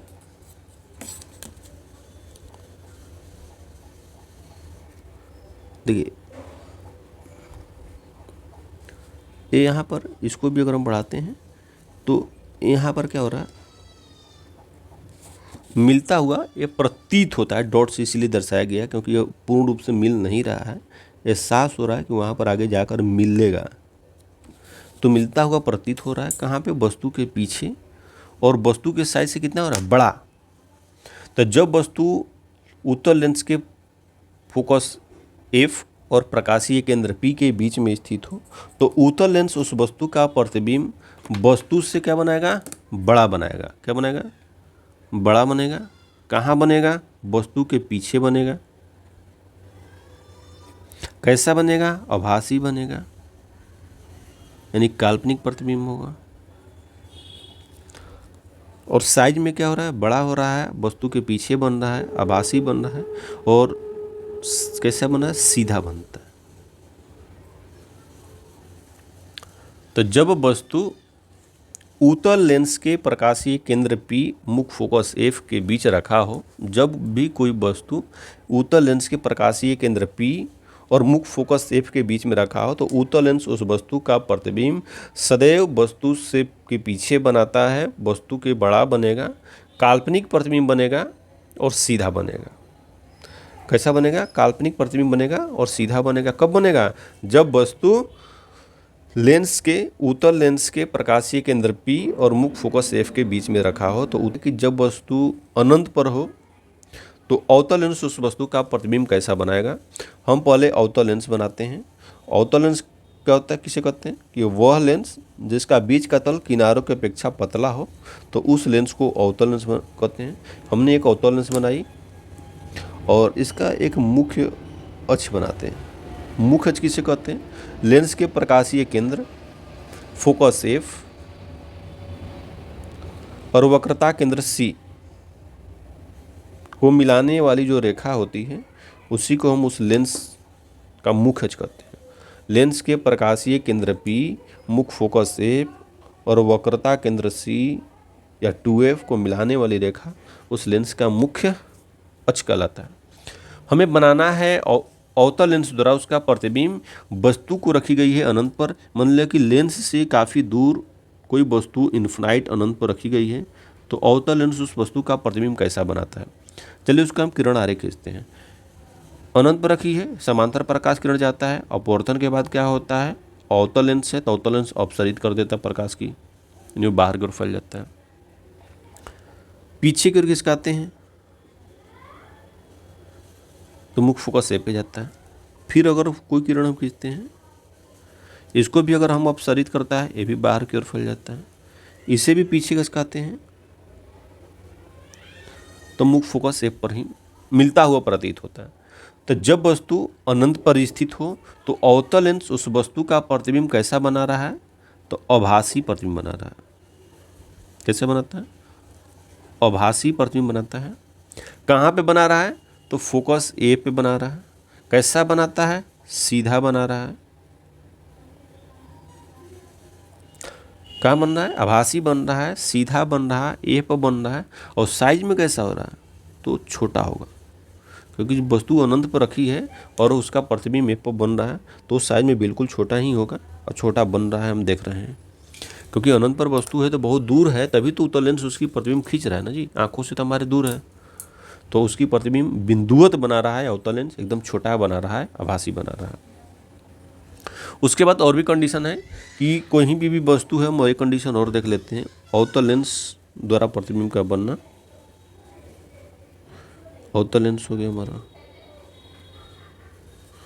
इसका हम मुख्य अक्ष खींच दिए, हमारा मेन एक्सिस हो गया। अब वस्तु को हम कहीं पे भी रख रहे हैं, अवतल लेंस से चाहे कितनी भी दूर रखेंगे, अनंत पर होता है तो अवतल लेंस उस वस्तु का प्रतिबिंब कहाँ बनाता है, कि फोकस A पर बनाता है।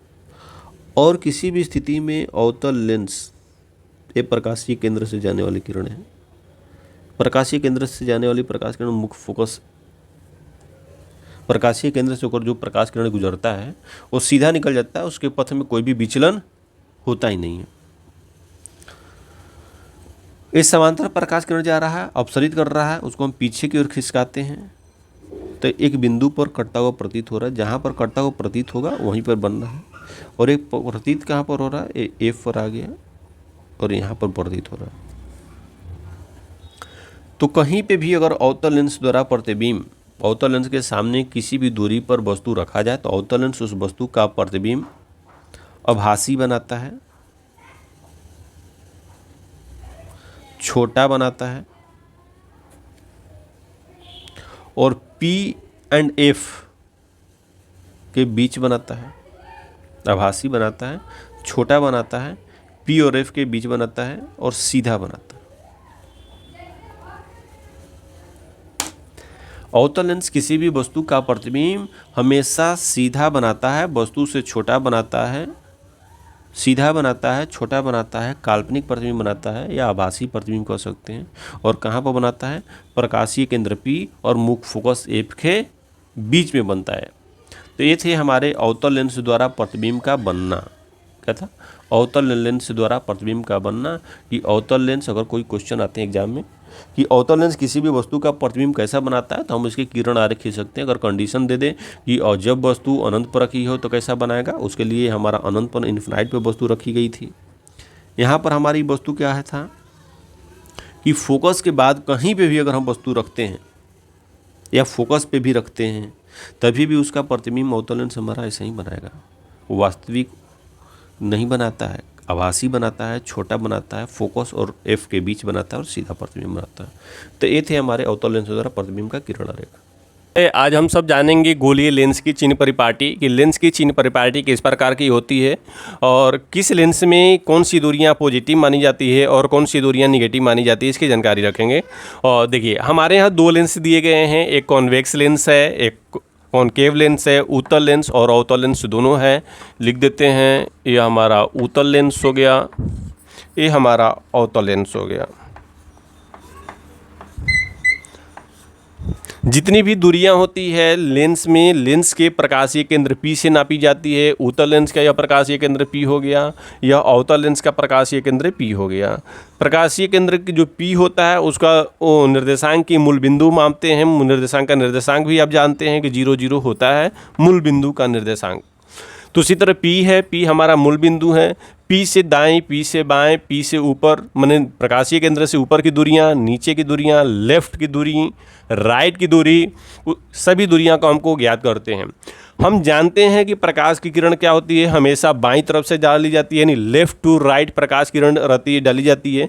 इसी वजह से कोई भी वस्तु हमेशा लेफ्ट में रखी जाती है, क्योंकि वस्तु लेफ्ट में रहेगी तो प्रकाश किरण वस्तु से होकर गुजरेगा, तभी जाकर उस वस्तु का प्रतिबिंब प्राप्त होगा। अब देखिए, प्रकाशीय केंद्र उत्तल लेंस में हम चलते हैं। पहले उत्तल लेंस जो है कॉन्वेक्स लेंस है। कॉन्वेक्स लेंस में यह इसका प्रकाशीय केंद्र P है। P से लेफ्ट की दूरियां जो होती है, इधर जाने वाली जो दूरी होती है वह निगेटिव मानी जाती है और इधर की दूरियां निगेटिव मानी जाती है। और प्रकाशीय केंद्र P से नीचे की भी जो लाइन होती है, डिस्टेंस होता है, वो भी निगेटिव होती है। और मुख्य अक्ष जो होता है, मुख्य अक्ष से ऊपर की दूरियां भी हमारा क्या होता है, पॉजिटिव होता है। तो प्रकाशीय केंद्र से लेफ्ट की दूरी निगेटिव, मुख्य अक्ष से नीचे की दूरी निगेटिव, मुख्य अक्ष से ऊपर की जो डिस्टेंस होता है वो पॉजिटिव हो जाती है हमारा। सेम कंडीशन हमारा अवतल लेंस में होता है। अवतल, इसमें भी सारी दूरियां जो होती है अवतल लेंस के प्रकाशीय केंद्र P से मापी जाती है। अवतल लेंस के प्रकाशीय केंद्र P से लेफ्ट की जो दूरी होती है वो निगेटिव है। जो यहाँ से P की यह दूरी है, यह हमारी निगेटिव को डिनोट करता है। और P से राइट की दूरी जो होती है, राइट साइड की दूरी, वो हमारी पॉजिटिव को डिनोट करता है। अब देखिए, मुख्य से ऊपर की जो दूरियां होती है वो हमारी पॉजिटिव होता है, क्योंकि वस्तु की जो लंबाई होती है वो पॉजिटिव होती है। वस्तु हमेशा मुख्य से ऊपर की ओर रखी जाती है। प्रतिबिंब की जो लंबाई होती है वो प्रतिबिंब के डिपेंड करता है कि प्रतिबिंब उल्टा बन रहा है कि सीधा बन रहा है। यदि प्रतिबिंब उल्टा बन रहा है, मुख्य से नीचे की ओर बन रहा है, तो उसकी दूरी हमारा निगेटिव हो जाएगी। यदि प्रतिबिंब हमारा सीधा बन रहा है, मुख्य से ऊपर की ओर बन रहा है, तो प्रतिबिंब की ऊंचाई जो हमारा होगा वो हमारा पॉजिटिव हो जाएगी। प्रतिबिंब की दूरी भी डिपेंड करता है प्रकाशीय केंद्र से पहले बन रही है या प्रकाशीय केंद्र के बाद बन रही है, लेफ्ट साइड बन रही है प्रकाशीय केंद्र से या राइट साइड में बन रही है। यदि प्रतिबिंब मुख्य अक्ष से पहले बन जाता है तो वह दूरी हमारा निगेटिव हो जाएगी। यदि प्रतिबिंब मुख्य अक्ष के बाद बनता है तो हमारी दूरी पॉजिटिव मानी जाएगी। अब देखिए, उत्तल लेंस से, उत्तल लेंस के मुख्य फोकस जो होता है क्या होता है, प्रकाशीय केंद्र के बाद होता है, इसलिए इसके मुख्य फोकस की जो दूरी होती है वो पॉजिटिव होती है। अवतल लेंस जो होता है, अवतल लेंस के मुख्य फोकस जो होता है इसके प्रकाशीय केंद्र P से पहले ही होता है। इस वजह से अवतल लेंस का मुख्य फोकस जो होता है वो हमारा निगेटिव मानी जाती है। सभी दो वस्तु की जो होती है वो हमेशा प्रकाशीय केंद्र से पहले रखी जाती है, यानी मुख्य जो अक्ष होता है, मेन एक्सिस जो पॉइंट होती है, मूल बिंदु जो होता है उससे पहले रखी जाती है। पहले की दूरियां होती है निगेटिव होती है। तो वस्तु दूरी सभी के लिए, चाहे वो मिरर हो या लेंस हो या वो कॉन्वेक्स मिरर हो या कॉन्वेक्स लेंस हो, कॉनकेव मिरर हो या कॉनकेव लेंस हो, तो सभी के लिए वस्तु दूरी यू हमेशा ही निगेटिव होती है या डिनोट कर दी गई। उसी तरह प्रतिबिंब दूरी, मैंने पहले बताया कि प्रतिबिंब दूरी, प्रतिबिंब डिपेंड करता है कि प्रतिबिंब कहाँ बन रहा है, पहले बन रहा है कि बाद में बन रहा है, प्रकाशीय केंद्र से या तो उस पर डिपेंड करता है। उसी तरह H2 जो होती है, H2 हमारी प्रतिबिंब की ऊंचाई है। प्रतिबिंब की ऊंचाई पॉजिटिव और नेगेटिव दोनों हो सकती है। यदि प्रतिबिंब हमारा उल्टा बनेगा तो उसकी ऊंचाई जो होगी हमारा नेगेटिव होगी। यदि प्रतिबिंब सीधा बनेगा तो उसकी लंबाई हमारी पॉजिटिव होगी। ये डिपेंड सेम अवतल लेंस के ऊपर भी डिपेंड करता है। इसमें किसी को अगर कोई भी कन्फ्यूजन हो तो पूछ सकता है, या डायरेक्ट चाहे तो हमें कमेंट कर सकता है। जो भी इशू होगा उसको रिजल्व की जाएगी। इसके साथ ही साथ अब हम देखेंगे लेंस द्वारा प्रतिबिंब बनने का कंडीशन क्या है, कि किस प्रकार कोई भी लेंस किसी वस्तु का प्रतिबिंब को बनाता है। प्रतिबिंब बनाने के जो शर्त होते हैं, कंडीशन होंगे, उसकी हम जांच करेंगे, उसके बारे में जानेंगे। अभी देखिए उसके लिए भी दोनों लेंसों के बारे में जानेंगे, अवतल लेंस से भी देखेंगे, उत्तल लेंस से भी देखेंगे। अब हमारा देखिए ये हमारा अवतल लेंस है, इसकी ऊपर वाली हमारा जो लेंस है उत्तल लेंस है। अच्छा, आप सब में से कोई ये बताएगा कि लेंस का द्वारक क्या होता है? किसको द्वारक कहते हैं? अपर्चर, द्वारक। लेंस हमारा जो होता है, लेंस का जो वृत्तीय परिधि होता है उसी के व्यास को लेंस का द्वारक कहते हैं। यह लेंस है हमारा उत्तल लेंस, इसके जो वृत्तीय परिधि ए है यहाँ से लेकर यहाँ, तो यह हमारा क्या हो गया? द्वारक हो जाएगा। मान लेते हैं लेंस का नाम M1 M2 रख दिए, तो इसका द्वारक हमारा क्या हो जाएगा? द्वारक बराबर हो जाएगा M1 M2, यानी पूरी दूरी P से M1 की, P से यहाँ की दूरी, पूरी दूरी है होगा, ये हमारा द्वारक हो जाएगा। उसी तरह अवतल लेंस का भी द्वारक जो होता है, अवतल लेंस की वृत्तीय परिधि के व्यास को अवतल लेंस का द्वारक कहते हैं। द्वारक को अपर्चर से प्रदर्शित करते हैं। उसी तरह प्रतिबिंब बनने के 3 या 4 कंडीशन हैं। अगर आप जान जाएंगे तो आसानी से किसी भी वस्तु का प्रतिबिंब क्या किरण आरेख बना सकते हैं, प्रतिबिंब का खाका खींच सकते हैं, उसको डिनोट कर सकते हैं कि कोई भी वस्तु कहाँ पर रहेगा तो उसका प्रतिबिंब कैसे बनेगी। सबसे पहले प्रतिबिंब बनने का कंडीशन यही है कि प्रतिबिंब तभी बनता है जब कम से कम 2 प्रकाश किरण आपस में प्रतिच्छेद करता हो। यदि 2 प्रकाश की किरणें आपस में प्रतिच्छेद नहीं करेगा तो प्रतिबिंब नहीं बनेगा। प्रतिच्छेद करना कंपलसरी है यदि प्रतिबिंब बनाना हो। किसी वस्तु का प्रतिबिंब तभी बनता है जब 2 प्रकाश किरण आपस में प्रतिच्छेद करता हो, चाहे वह प्रतिच्छेद प्रकाश के परावर्तन के बाद हो या चाहे प्रतिच्छेद जो होता हो प्रकाश के अपवर्तन के बाद हो। परावर्तन में भी प्रतिबिंब बनेगी, अपवर्तन में भी प्रतिबिंब बनेगी, लेकिन अपवर्तन और परावर्तन दोनों के बाद ही बनता है। कब बनता है? जब 2 प्रकाश की किरणें आपस में प्रतिच्छेद करता हो। ये 2 प्रकाश की किरणें आपस में यदि प्रतिच्छेद करेगा, उस प्रकाश किरण का यदि परावर्तन हो या अपवर्तन हो तो वहाँ पर उसका प्रतिबिंब बनेगा। यह हमारा लेंस है। लेंस हमेशा किसी वस्तु के प्रकाश किरण, लेंस हमेशा प्रकाश किरण का अपवर्तन करता है। लेंस में हमेशा किसी प्रकाश किरण का अपवर्तन होता है, तो इसमें प्रतिबिंब बनने के लिए तभी बनेगा जब 2 प्रकाश किरण का अपवर्तन हो और ये दोनों प्रकाश किरण अपवर्तन के बाद कहीं पे भी प्रतिच्छेद कर रहा हो, तो हमारा लेंस द्वारा उस वस्तु का प्रतिबिंब बनेगा। प्रतिबिंब बनने का पहला कंडीशन क्या है? कि 2 प्रकाश किरण का प्रतिच्छेद बिंदु होना या 2 प्रकाश किरण का आपस में प्रतिच्छेद करना से ही उस वस्तु का प्रतिबिंब का निर्धारण हो पाएगा। तो पहला कंडीशन क्या था? 2 प्रकाश किरण का आपस में प्रतिच्छेद होना। फर्स्ट कंडीशन ये है, हो गया। सेकेंड कंडीशन में चलते हैं। यदि प्रकाश की किरणें लेंस के मुख्य अक्ष के समांतर हो, यदि प्रकाश किरणें लेंस के मुख्य अक्ष के समांतर हो तो लेंस से अपवर्तन के बाद मुख्य फोकस F से होकर गुजरता है। लेंस से परावर्तन के बाद कहाँ से गुजरता है? मुख्य फोकस F से गुजरता है। इसमें भी ये हमारा प्रकाश की किरण है जो मुख्य अक्ष के समांतर है और यहाँ पर अपवर्तन हुआ, या अपवर्तन होने के बाद यह मुख्य फोकस F से होकर गुजरता है।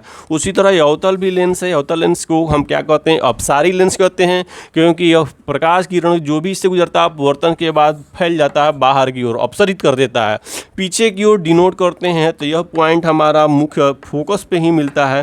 तो इसमें भी वही कंडीशन होता है। यदि प्रकाश किरण लेंस के मुख्य अक्ष के समांतर होगा तो अपवर्तन के बाद मुख्य फोकस से होकर ही गुजरेगा। 2 कंडीशन हो गया। यहाँ भी मुख्य फोकस F से गुजरता है, इसमें भी प्रकाश किरण मुख्य फोकस F से गुजरता है। अब हम चलते हैं सेकेंड कंडीशन में।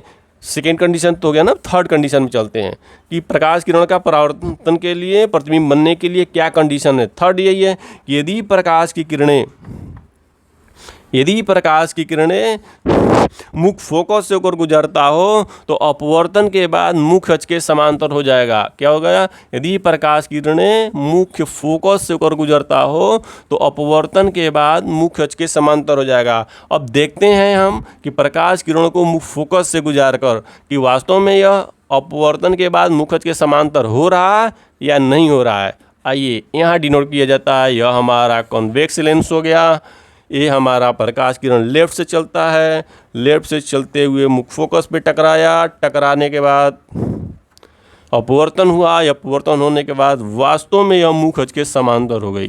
ये हमारा मेन एक्सिस था, मेन एक्सिस का क्या हो गया? समांतर प्रकाश किरणें हो गई। अब देखिए अवतल लेंस अगर हम दिखाया जाएगा, अवतल लेंस में भी प्रकाश किरण क्या होता है, ये भी इसमें भी अगर प्रकाश किरणें मुख्य फोकस से होकर गुजरता हो तो अपवर्तन के बाद मुख्य अक्ष के क्या हो जाएगा? समांतर हो जाएगा। समांतर करने के लिए क्या करेंगे? देखते हैं प्रकाश किरणों का हम गुजारते हैं। अब देखिए ये प्रकाश किरणें हमारा अपसरित होकर आ रहा है। जब ये अपसरित होती है, यहाँ इधर से आया, ऐसे भागा, ये हमारा मुख्य फोकस सेफ हो गया। यहाँ से प्रकाश किरण जाने वालों को दर्शाया जा रहा है, क्योंकि अवतल लेंस में प्रकाश की किरणें का क्या होता है? प्रतीत होता है, किसी बिंदु पर मिलता हुआ प्रतीत होता है। तो यहीं पे डिनोट होती है, यदि प्रकाश किरण लेंस के मुख्य फोकस एफ से गुजरता हो तो वह अपवर्तन के बाद मुख्य अक्ष के समांतर हो जाता है। उत्तल लेंस में यह प्रकाश किरण भी मुख्य अक्ष के समांतर हो गया, अवतल लेंस में भी प्रकाश किरण क्या हो गया? मुख्य अक्ष के समांतर हो गया। इसके बाद अगला कंडीशन हम जानेंगे, कौन सी? ये थर्ड कंडीशन हो गया ना। पहला कंडीशन क्या था कि प्रकाश प्रतिबिंब बनने के लिए दो प्रकाश किरण का आपस में प्रतिच्छेद होना। दूसरा कंडीशन ये था कि यदि प्रकाश की किरणें मुख्य अक्ष के समांतर हो तो अपवर्तन के बाद मुख्य फोकस होकर गुजरता है। यदि प्रकाश किरण मुख्य फोकस होकर गुजरता है तो अपवर्तन के बाद क्या होता है? मुख्य अक्ष के समांतर हो जाता है। और फोर्थ प्रकाश कंडीशन यही है कि यदि प्रकाश की किरणें लेंस के प्रकाशीय केंद्र से होकर गुजरता हो तो बिना विचलित हुए आगे की ओर निकल जाता है। अब ये देखिए, ये हमारा लेंस हो गया, यह लेंस का प्रकाशीय केंद्र P हो गया, प्रकाश किरण P से गुजर रहा है, तो अपवर्तन के बाद उसमें कोई भी परिवर्तन क्या हो रहा है? नहीं हो रहा है, सीधे चला जाता है।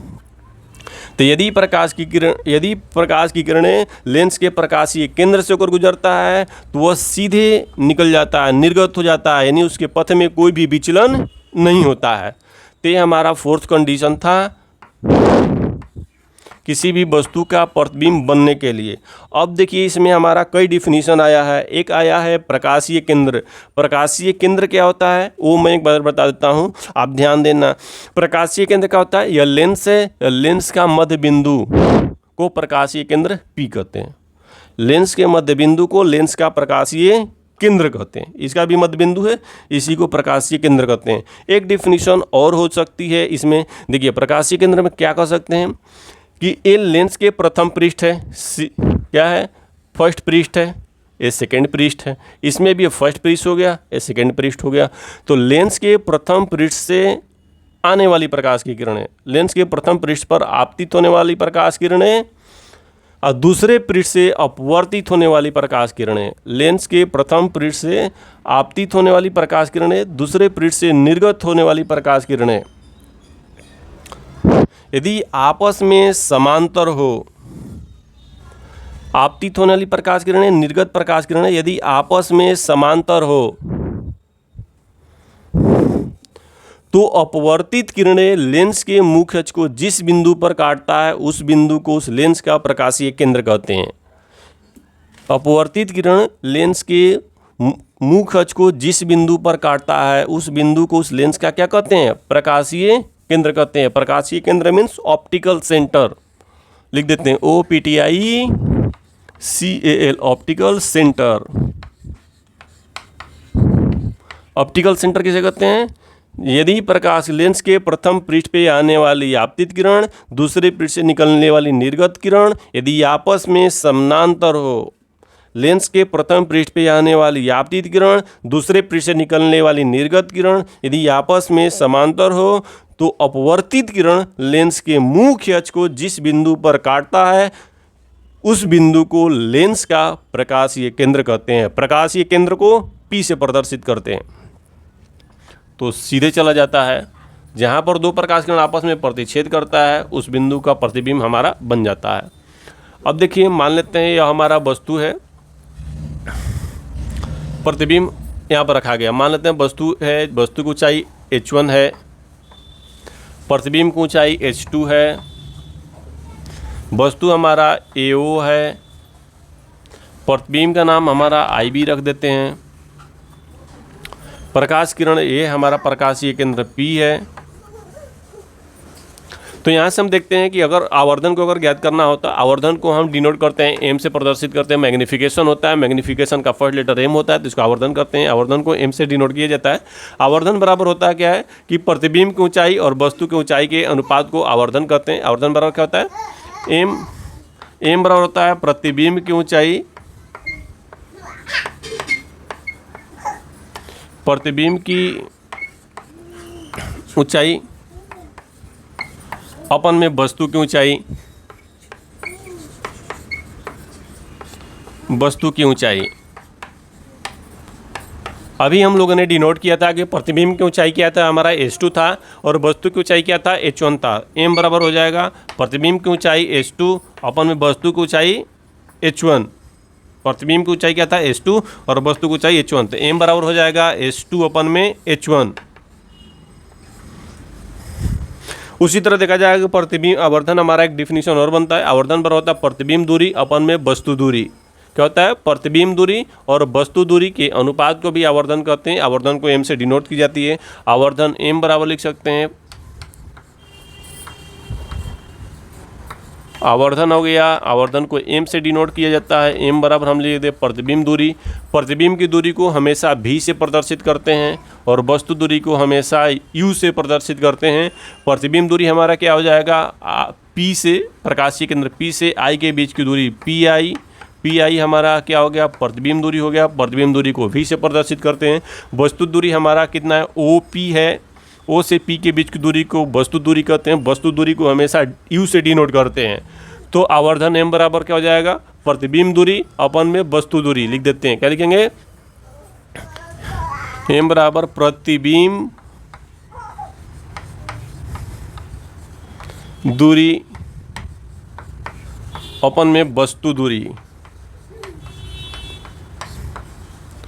वस्तु दूरी आवर्धन m बराबर हो जाएगा, प्रतिबिंब की दूरी कितना है, v है, वस्तु दूरी u हो गया, तो m बराबर हो जाएगा m बराबर हो जाएगा v अपन में u। इसके पहले हम लोगों ने निकाला था m बराबर प्रतिबिंब की ऊंचाई अपन में वस्तु की ऊंचाई h2 बटा में h1।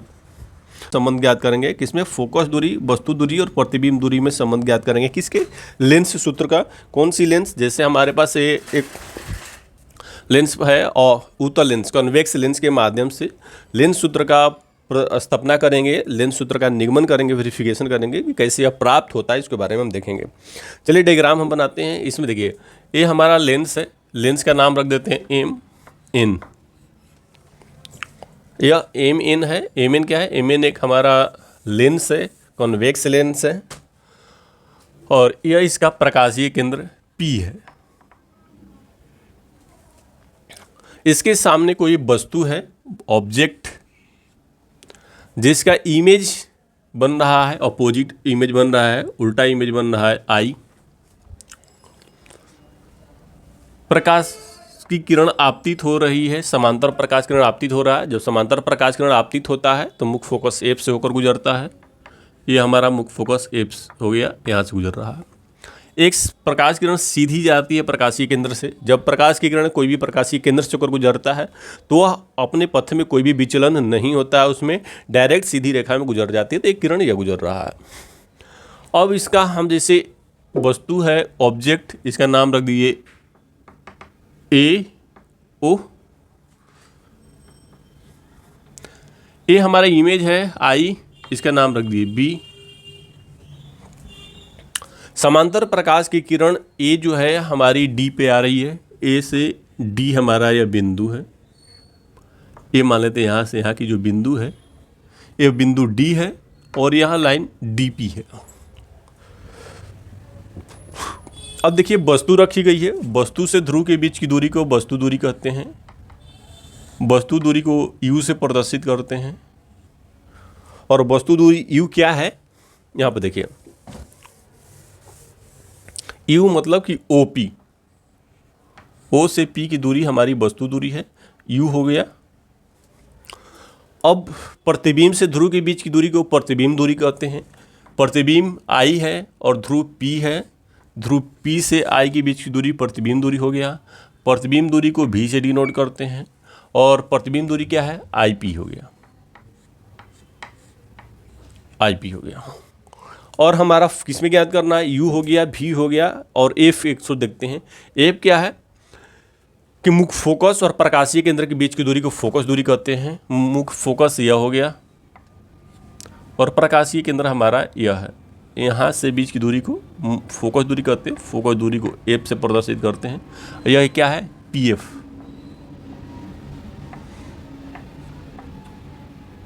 इसका नाम क्या है, PF।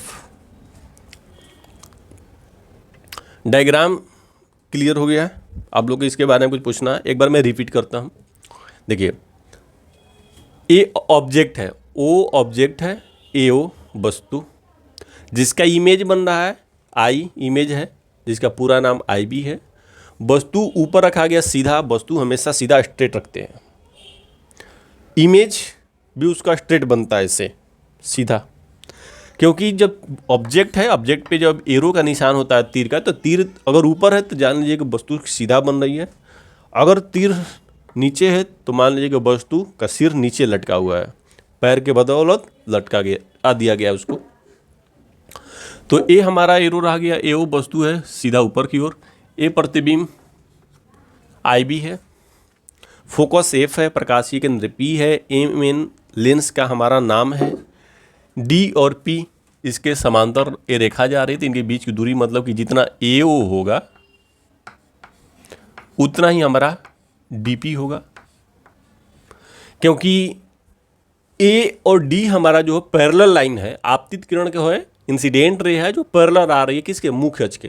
तो जब दो प्रकाश की किरण है या जब दो लाइनें एक दूसरे के पैरेलल हो तो उनके बीच का डिस्टेंस भी इक्वल होता है। इतना किसी को इसमें कुछ पूछना हो, क्लियर है आप लोगों को? एक बार फिर से मैं रिपीट करता हूँ। पहले क्या करेंगे, लिखेंगे लेट, माना MN एक कॉन्वेक्स लेंस है।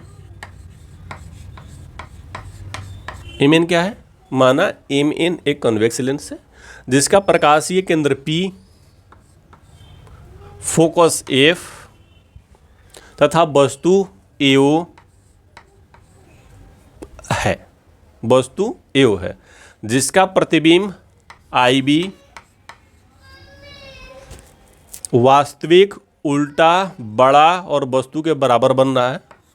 कैसा बन रहा है, वास्तविक, उल्टा और बराबर बन रहा है। बस इतना ही था। क्या है, क्या लिखा गया, माना MN एक उत्तल लेंस है जिसका प्रकाशीय केंद्र P, मुख्य फोकस F है तथा वस्तु AO है जिसका वास्तविक उल्टा प्रतिबिंब IB बनता है। वस्तु AO यहाँ रखा गया है कि A हमारा 2F पर रखा गया है, मतलब वक्रता केंद्र पर रखा गया है। A हमारा F हो गया इधर भी, क्योंकि लेंस में दोनों साइड F होता है। इधर भी हमारा इमेज जो है ये भी 2F पर ही बन रहा है। लेंस द्वारा इमेज का इंफॉर्मेशन जो है, रे डायग्राम जो बताया गया है उसका लिंक भी मैं इस वीडियो में अपलोड कर दूंगा, जहां से आप डिस्क्रिप्शन से देख सकते हैं। यदि किसी वस्तु, कोई वस्तु 2F पर स्थित हो तो कॉन्वेक्स लेंस उसका इमेज 2F पर ही बनाता है, वस्तु का इक्वल बनाता है, जितना बड़ा ये रहेगा उतने बड़ा ये रहेगा, वस्तु ऊपर की ओर रहेगा, इमेज नीचे की ओर बनेगा। एक चीज डायग्राम होते हैं। तो इतना तक क्लियर है? हाँ ठीक है, बताएं। ओके, एक बार ठीक मैं रिपीट कर दे रहा हूं। माना MN एक उत्तल लेंस है जिसका प्रकाशीय केंद्र P, मुख्य फोकस F और वक्रता केंद्र 2F है, जिस पर वस्तु AO स्थित है, जिसका वास्तविक उल्टा प्रतिबिंब IB बनता है, वास्तविक उल्टा और बराबर होता है वस्तु के। प्रकाश AD आपतित प्रकाश किरण है जो मुख्य अक्ष के समांतर है। इतना ही लिखना है और कुछ विशेष लिखनी ही नहीं, जो डायग्राम में है उतना ही लिख लेना है। ये सब क्लियर हो गया आपका। अब मिटाते हैं। अच्छा, एक चीज़ और देखिए, इसमें ट्रिंगल कितना है। एक ट्रिंगल के बारे में हम लोग देखते हैं। ट्रिंगल देखिए है triangle AOP and triangle IBP में, IBP में। अब ट्रिंगल हम आपको दिखाते हैं कि ट्रिंगल है कहाँ, इसके बारे में बता रहे हैं। देखिए ट्रिंगल कहाँ पे है।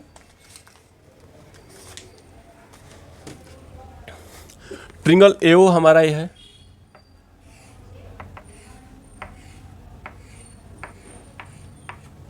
ए ट्रिंगल है। IBP ट्रिंगल कहाँ है? IBP ट्रिंगल मैं बता रहा हूँ,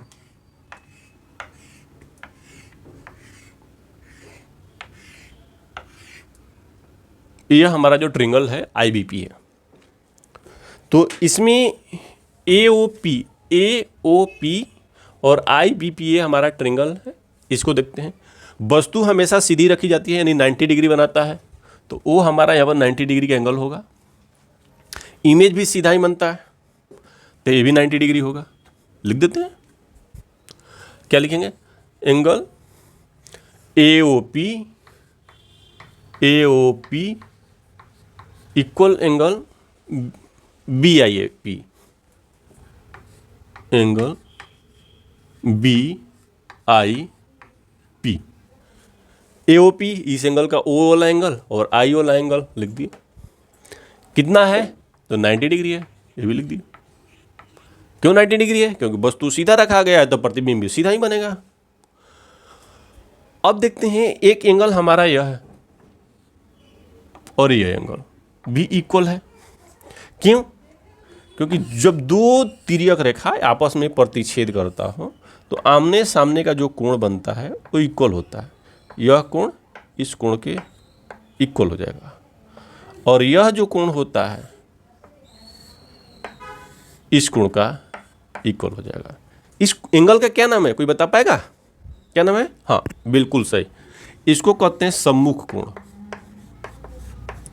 भाई सम्मुख कोण क्यों कहते हैं? क्योंकि आमने सामने है, सम्मुख एंगल या अल्टरनेट एंगल, या इसको हम कहेंगे शीर्षाभिमुख कोण। माने दोनों के शीर्ष आपस में मिल रहे हैं ना, ये शीर्ष और ये शीर्ष मिल रहे हैं, ये वाले शीर्ष मिल रहे हैं, माने वर्टेक्स मिल रहे हैं, तो इसलिए हम शीर्षाभिमुख एंगल कहते हैं, या वर्टेक्स एंगल भी कह सकते हैं, क्योंकि वर्टेक्स मिल रहा है।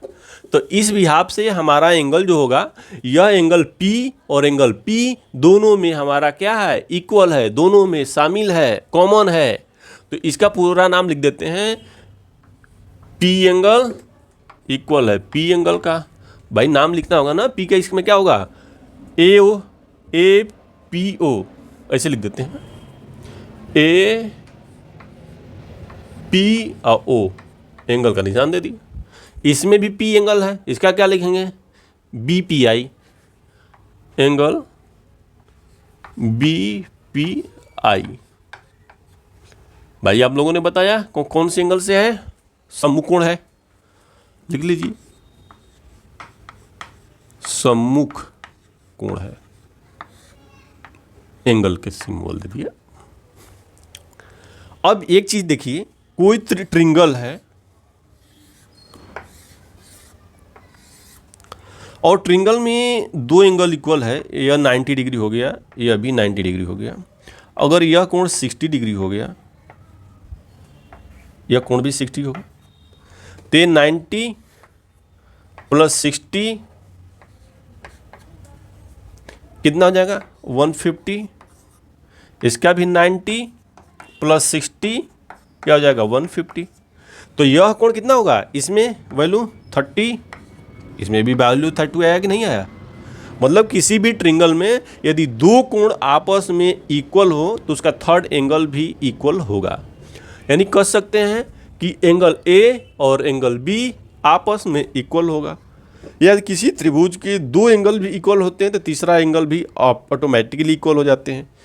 अर्थात कह सकते हैं कि ट्रिंगल हमारा जो बना है AOP, यह वाली ट्रिंगल, और IBP ट्रिंगल क्या है? सिमिलर ट्रिंगल है। क्या है? Triangle AOP similar triangle IBP के। हो गया? अगर कोई त्रिभुज या कोई ट्रिंगल सिमिलर होता है, समरूप होता है, तो उसके संगत भुजाएं क्या होते हैं? अनुपातिक होते हैं। अगर कोई ट्रिंगल, ये ट्रिंगल है किस वजह से? Angle angle angle angle angle से। यदि कोई त्रिभुज समरूप त्रिभुज हो, यदि कोई ट्रिंगल सिमिलर ट्रिंगल हो, तो उसके संगत भुजाएं अनुपातिक होते हैं। यह सिमिलर ट्रिंगल का प्रॉपर्टीज है। सिमिलर ट्रिंगल के बारे में ऑलरेडी बताया जा चुका है, उसका भी लिंक इसके डिस्क्रिप्शन में दे दी जाएगी, जहां से आप उस वीडियो को वॉच करके आराम से क्लियर कर सकते हैं अपना। और उसके बाद भी अगर कोई इशू हो तो आप कमेंट करें। अब देखिए सिमिलर हो गया, तो सिमिलर हो गया तो भाई इक्वल है, अनुपातिक कर देते हैं। Object AO ratio IB equal base, base क्या कर देंगे? OP इक्वल क्या? IP। चल भाई IP लिख दिए। क्लियर है? ठीक है। अब इसको हम मान लेते हैं फर्स्ट। अब अदर ट्रिंगल देखते हैं। ए ट्रिंगल हमारा हो गया। दूसरे ट्रिंगल पे हम आते हैं। दूसरा ट्रिंगल भी एक हमारे पास है। देखिए ट्रिंगल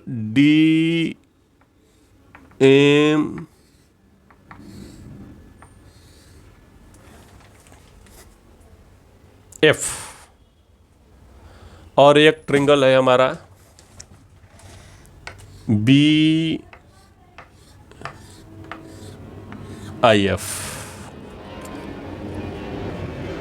कौन सी ट्रिंगल है? ट्रिंगल आते हैं, नाम है DPF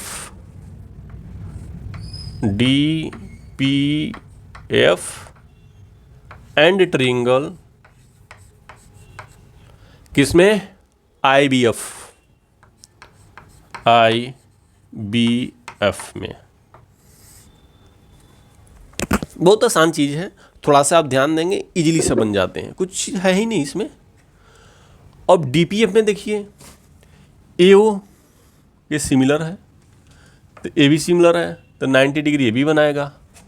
तो एंगल DPF, P वाला एंगल DPF इक्वल होगा एंगल BIF।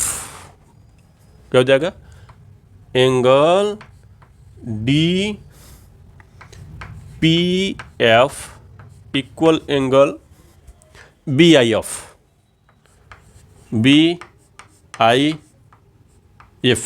क्यों? क्या होगा भाई? 90 डिग्री हो रहा। क्यों 90 डिग्री का एंगल होगा? क्योंकि ये भी तो ऑब्जेक्ट ही है ना, सिमिलर है, तो यहाँ पे 90 डिग्री रहेगा। ये तो प्रतिबिंब ही बन रहा है, इमेज ही है, तो इमेज भी तो सीधा बनेगा, तो 90 डिग्री होगा। अब इसी प्रकार अभी यह एंगल और यह एंगल इक्वल हो जाएगा। क्यों? क्योंकि समकोण है, क्योंकि इसमें भी एंगल सेम चीज़ें हैं।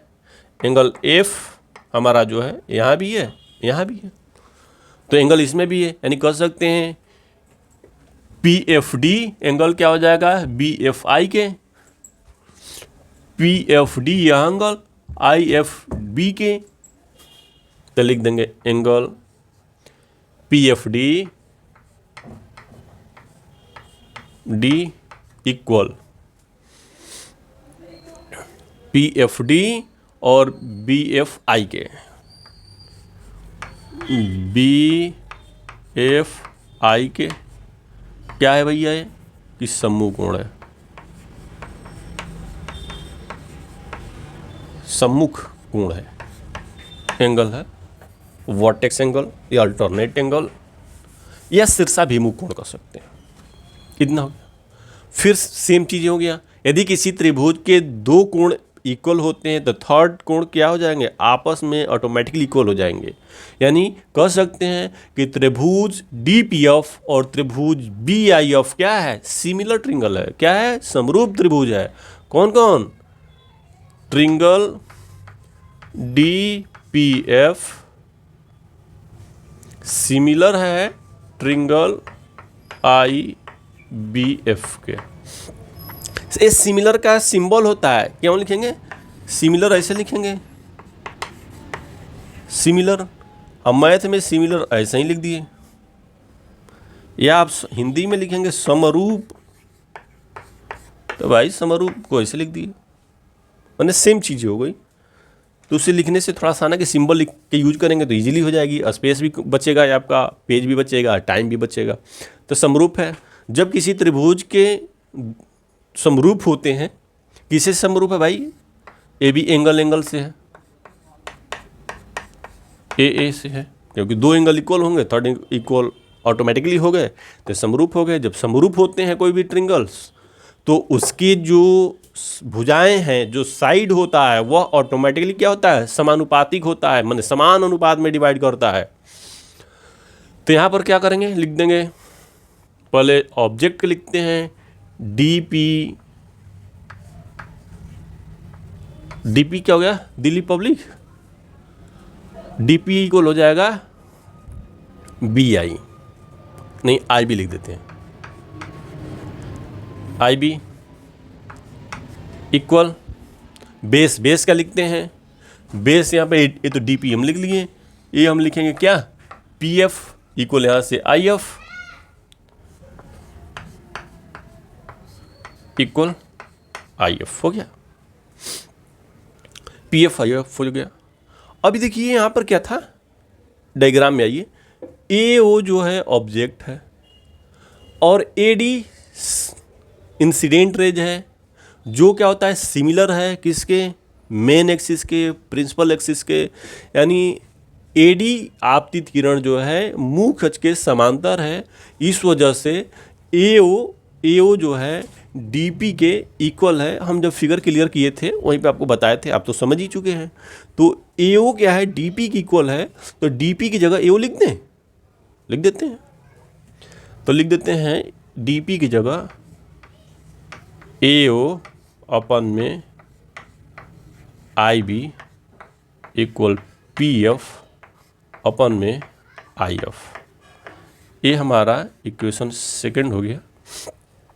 और इक्वेशन फर्स्ट एंड सेकंड में थोड़ा सा देखिए, फर्स्ट एंड सेकंड में क्या है, कौन फर्स्ट है भाई, यह हमारा फर्स्ट, यह हमारा सेकंड। इनमें क्या है कि AO अपन में IB, देखिए है ना, AO अपन में IB इक्वल है, सेम चीज़ें हैं। तो जब लेफ्ट साइड सेम होगा तो राइट हैंड भी क्या हो जाएगा, सेम हो जाएगा। हम इसको सेम कर देते हैं, ये थोड़ा मिटिक रहा था ना, तो हम क्या लिख दिए कि AO IB है तो OP equal IP equal PF अपन में IF। अच्छा एक चीज़ ये देखिए, इसमें OP IP PF या AFP सब में PP है, इसमें P नहीं है ना। इसको भी हम ला देते P में तो सेम हो जाता, देखने में भी अच्छा लगता, बोलने में भी अच्छा लगता, OP IP PF IF। तो IF को के बारे में एक चीज़ हम डायग्राम पर चलते हैं कि IF है कहाँ। देखिए इनको थोड़ा सा इरेज करते हैं, इरेज करने के बाद आइए, एक यह लाइन है PI और PI में हमारा IF है, यहाँ पर IF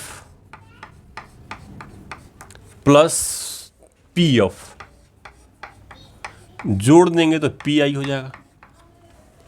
हो जाएगा ना। पी एफ और आई एफ और पी एफ को जोड़ देंगे तो आई पी तो हो जाएगा। तो आई पी एफ का हमको मान निकालना है, तो आई एफ इक्वल का वैल्यू निकालना होगा। अगर आई एफ का तो क्या लिखेंगे, P I minus P F. हो गया कि नहीं हो गया? हो गया ना। बस ये भी पी में आ गया, पी हो गया, सब पास हो गया। ये हो गया O P I P equal P F.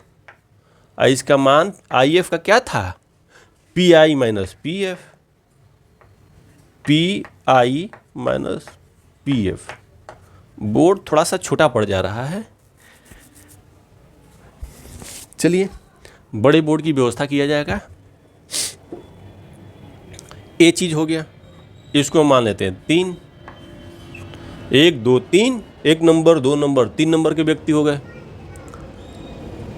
अब इसमें हम देखेंगे एक चीज, अब देखिए लिखेंगे ओ पी।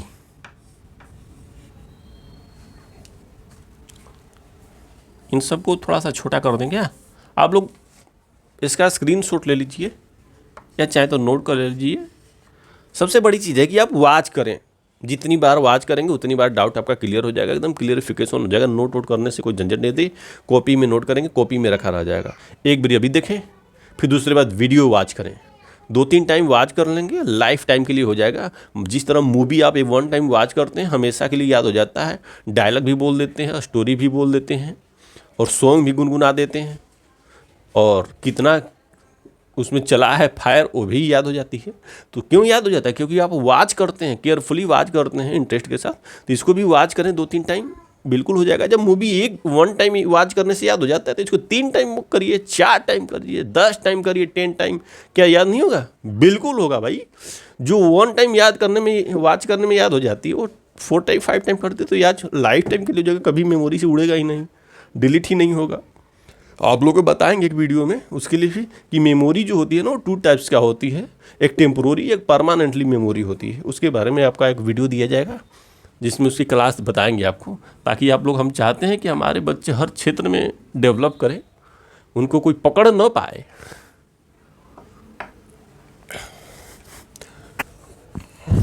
ये चीज़ तो हम कम कर देते हैं, आप लोग तो समझ गए होंगे। अब देखिए यहाँ पे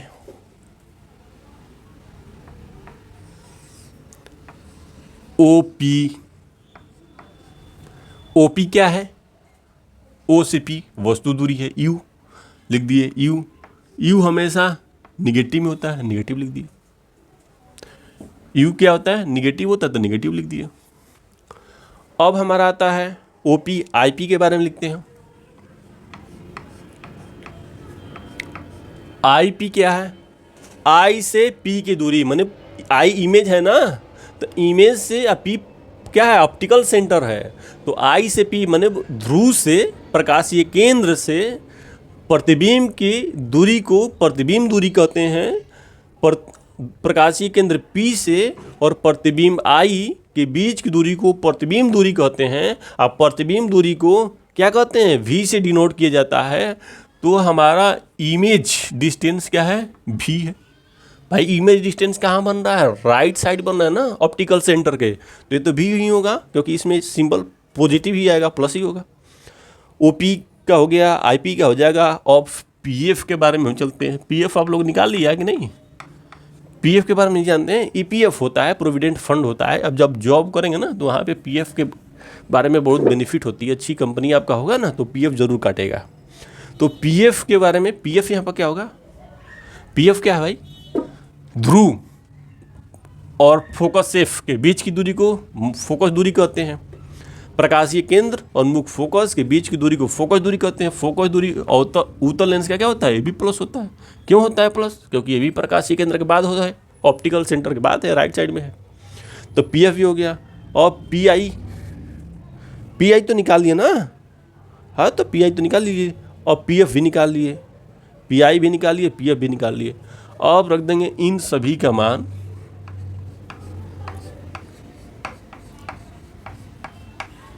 इन सभी का मान कहाँ रख देंगे, 1 2 3 में रखेंगे ना, इक्वेशन 3 में रखने पर।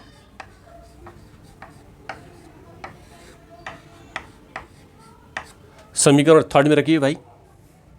ओपी आईपी, ओपी है, ओपी की जगह क्या रखेंगे, माइनस यू, बड़ा बड़ा लिख दें, ओपी की जगह लिख दिया माइनस यू। आईपी, आईपी की जगह भी अपन में भी, इक्वल का इक्वल पीएफ, पीएफ का मान एफ, पीआई, पीआई का मान भी, माइनस का माइनस, और पीएफ का मान है एफ। राइट? कोई किसी को पूछना है कहीं पे भी, समझ रहे हैं? बिल्कुल सही, कुछ है ही नहीं समझने लायक, थोड़ा सा ध्यान दीजिए सब सामने। अब देखिए क्रॉस मल्टीप्लिकेशन होती है ना, ऐसे इसका मल्टीपल इसमें कर देंगे, इसका मल्टीपल इसमें कर देंगे। अब इसमें करेंगे भी का एफ में तो हो जाएगा भी एफ इक्वल, यहाँ पर लिख देते हैं हम माइनस यू भी माइनस एफ। ये 90 डिग्री को थोड़ा सा हम छोटा कर देते हैं,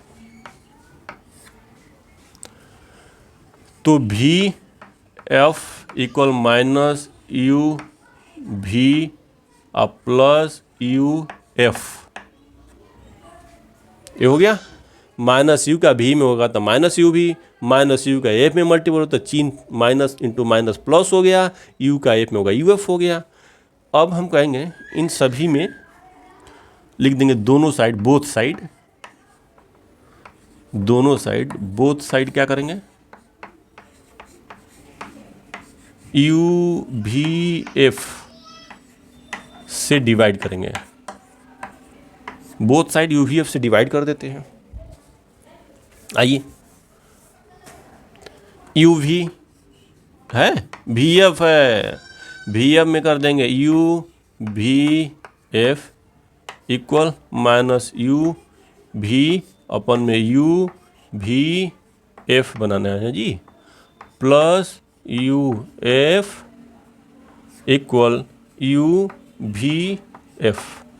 अब देखिए भी से भी कट गया, एफ से एफ कट गया, यू से यू कट गया, भी से भी कट गया, यू एफ, यू से यू कट गया, एफ से एफ कट गया, तो कट गया तो बच क्या 1 बाई यू,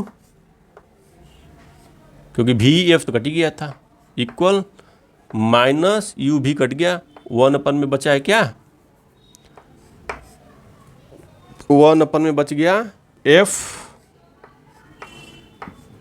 इक्वल यू भी कट गया, एफ भी कट गया, क्या बच गया प्लस 1 अपन में यू, क्या बचा है यू तो कट गया है ना, यू है, ए भी 1 अपन में भी बचा है, भी बच गया है।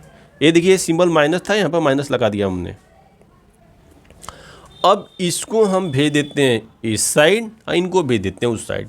माइनस में 1 बाई एफ है, राइट लेफ्ट साइड में आ जाएगा तो 1 बाई एफ हो जाएगा इक्वल ए, इधर क्या बच जाएगा 1 बाई भी, ए 1 बाई यू इधर आ जाएगा माइनस 1 बाई यू।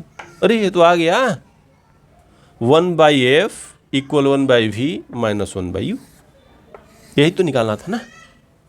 तो इसको हम क्या कहते हैं, लेंस फार्मूला, इसको क्या कहते हैं लेंस फार्मूला।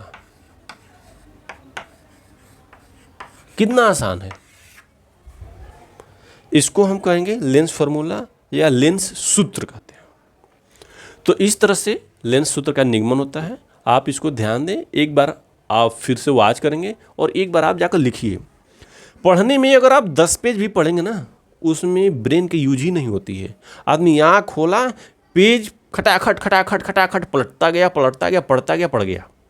लास्ट में 10 पेज पढ़ जाएंगे, पूछा जाएगा क्या पढ़ें, अरे पढ़ दिया अच्छा था, पूरा लाइन में लाइन आप नहीं कर सकते, क्योंकि पढ़ने में दिमाग का यूज ही नहीं होता है, खटाखट पढ़ जाता है आदमी। अगर ब्रेन का यूज होता है सबसे अच्छी चीज़ ना, तो लिखने में अगर याद आपको नहीं हो रहा है कोई भी चीज़ तो उसको लिखिए, 1 बार 2 बार 3 बार 4 बार लिखेंगे और वॉच करेंगे तो श्योरिटी है कि याद हो जाएगा हमेशा के लिए, हमेशा मतलब लाइफ टाइम। जिस तरह जियो का सिम लाइफ टाइम कर देता है ना, उसी तरह लिखने से सबसे बड़ा ब्रेन में जाता है, ब्रेन के जो मेमोरी होती है, प्राइमरी सेकेंडरी मेमोरी होती है, उसमें चला जाता है। तो ये था हमारा लेंस सूत्र।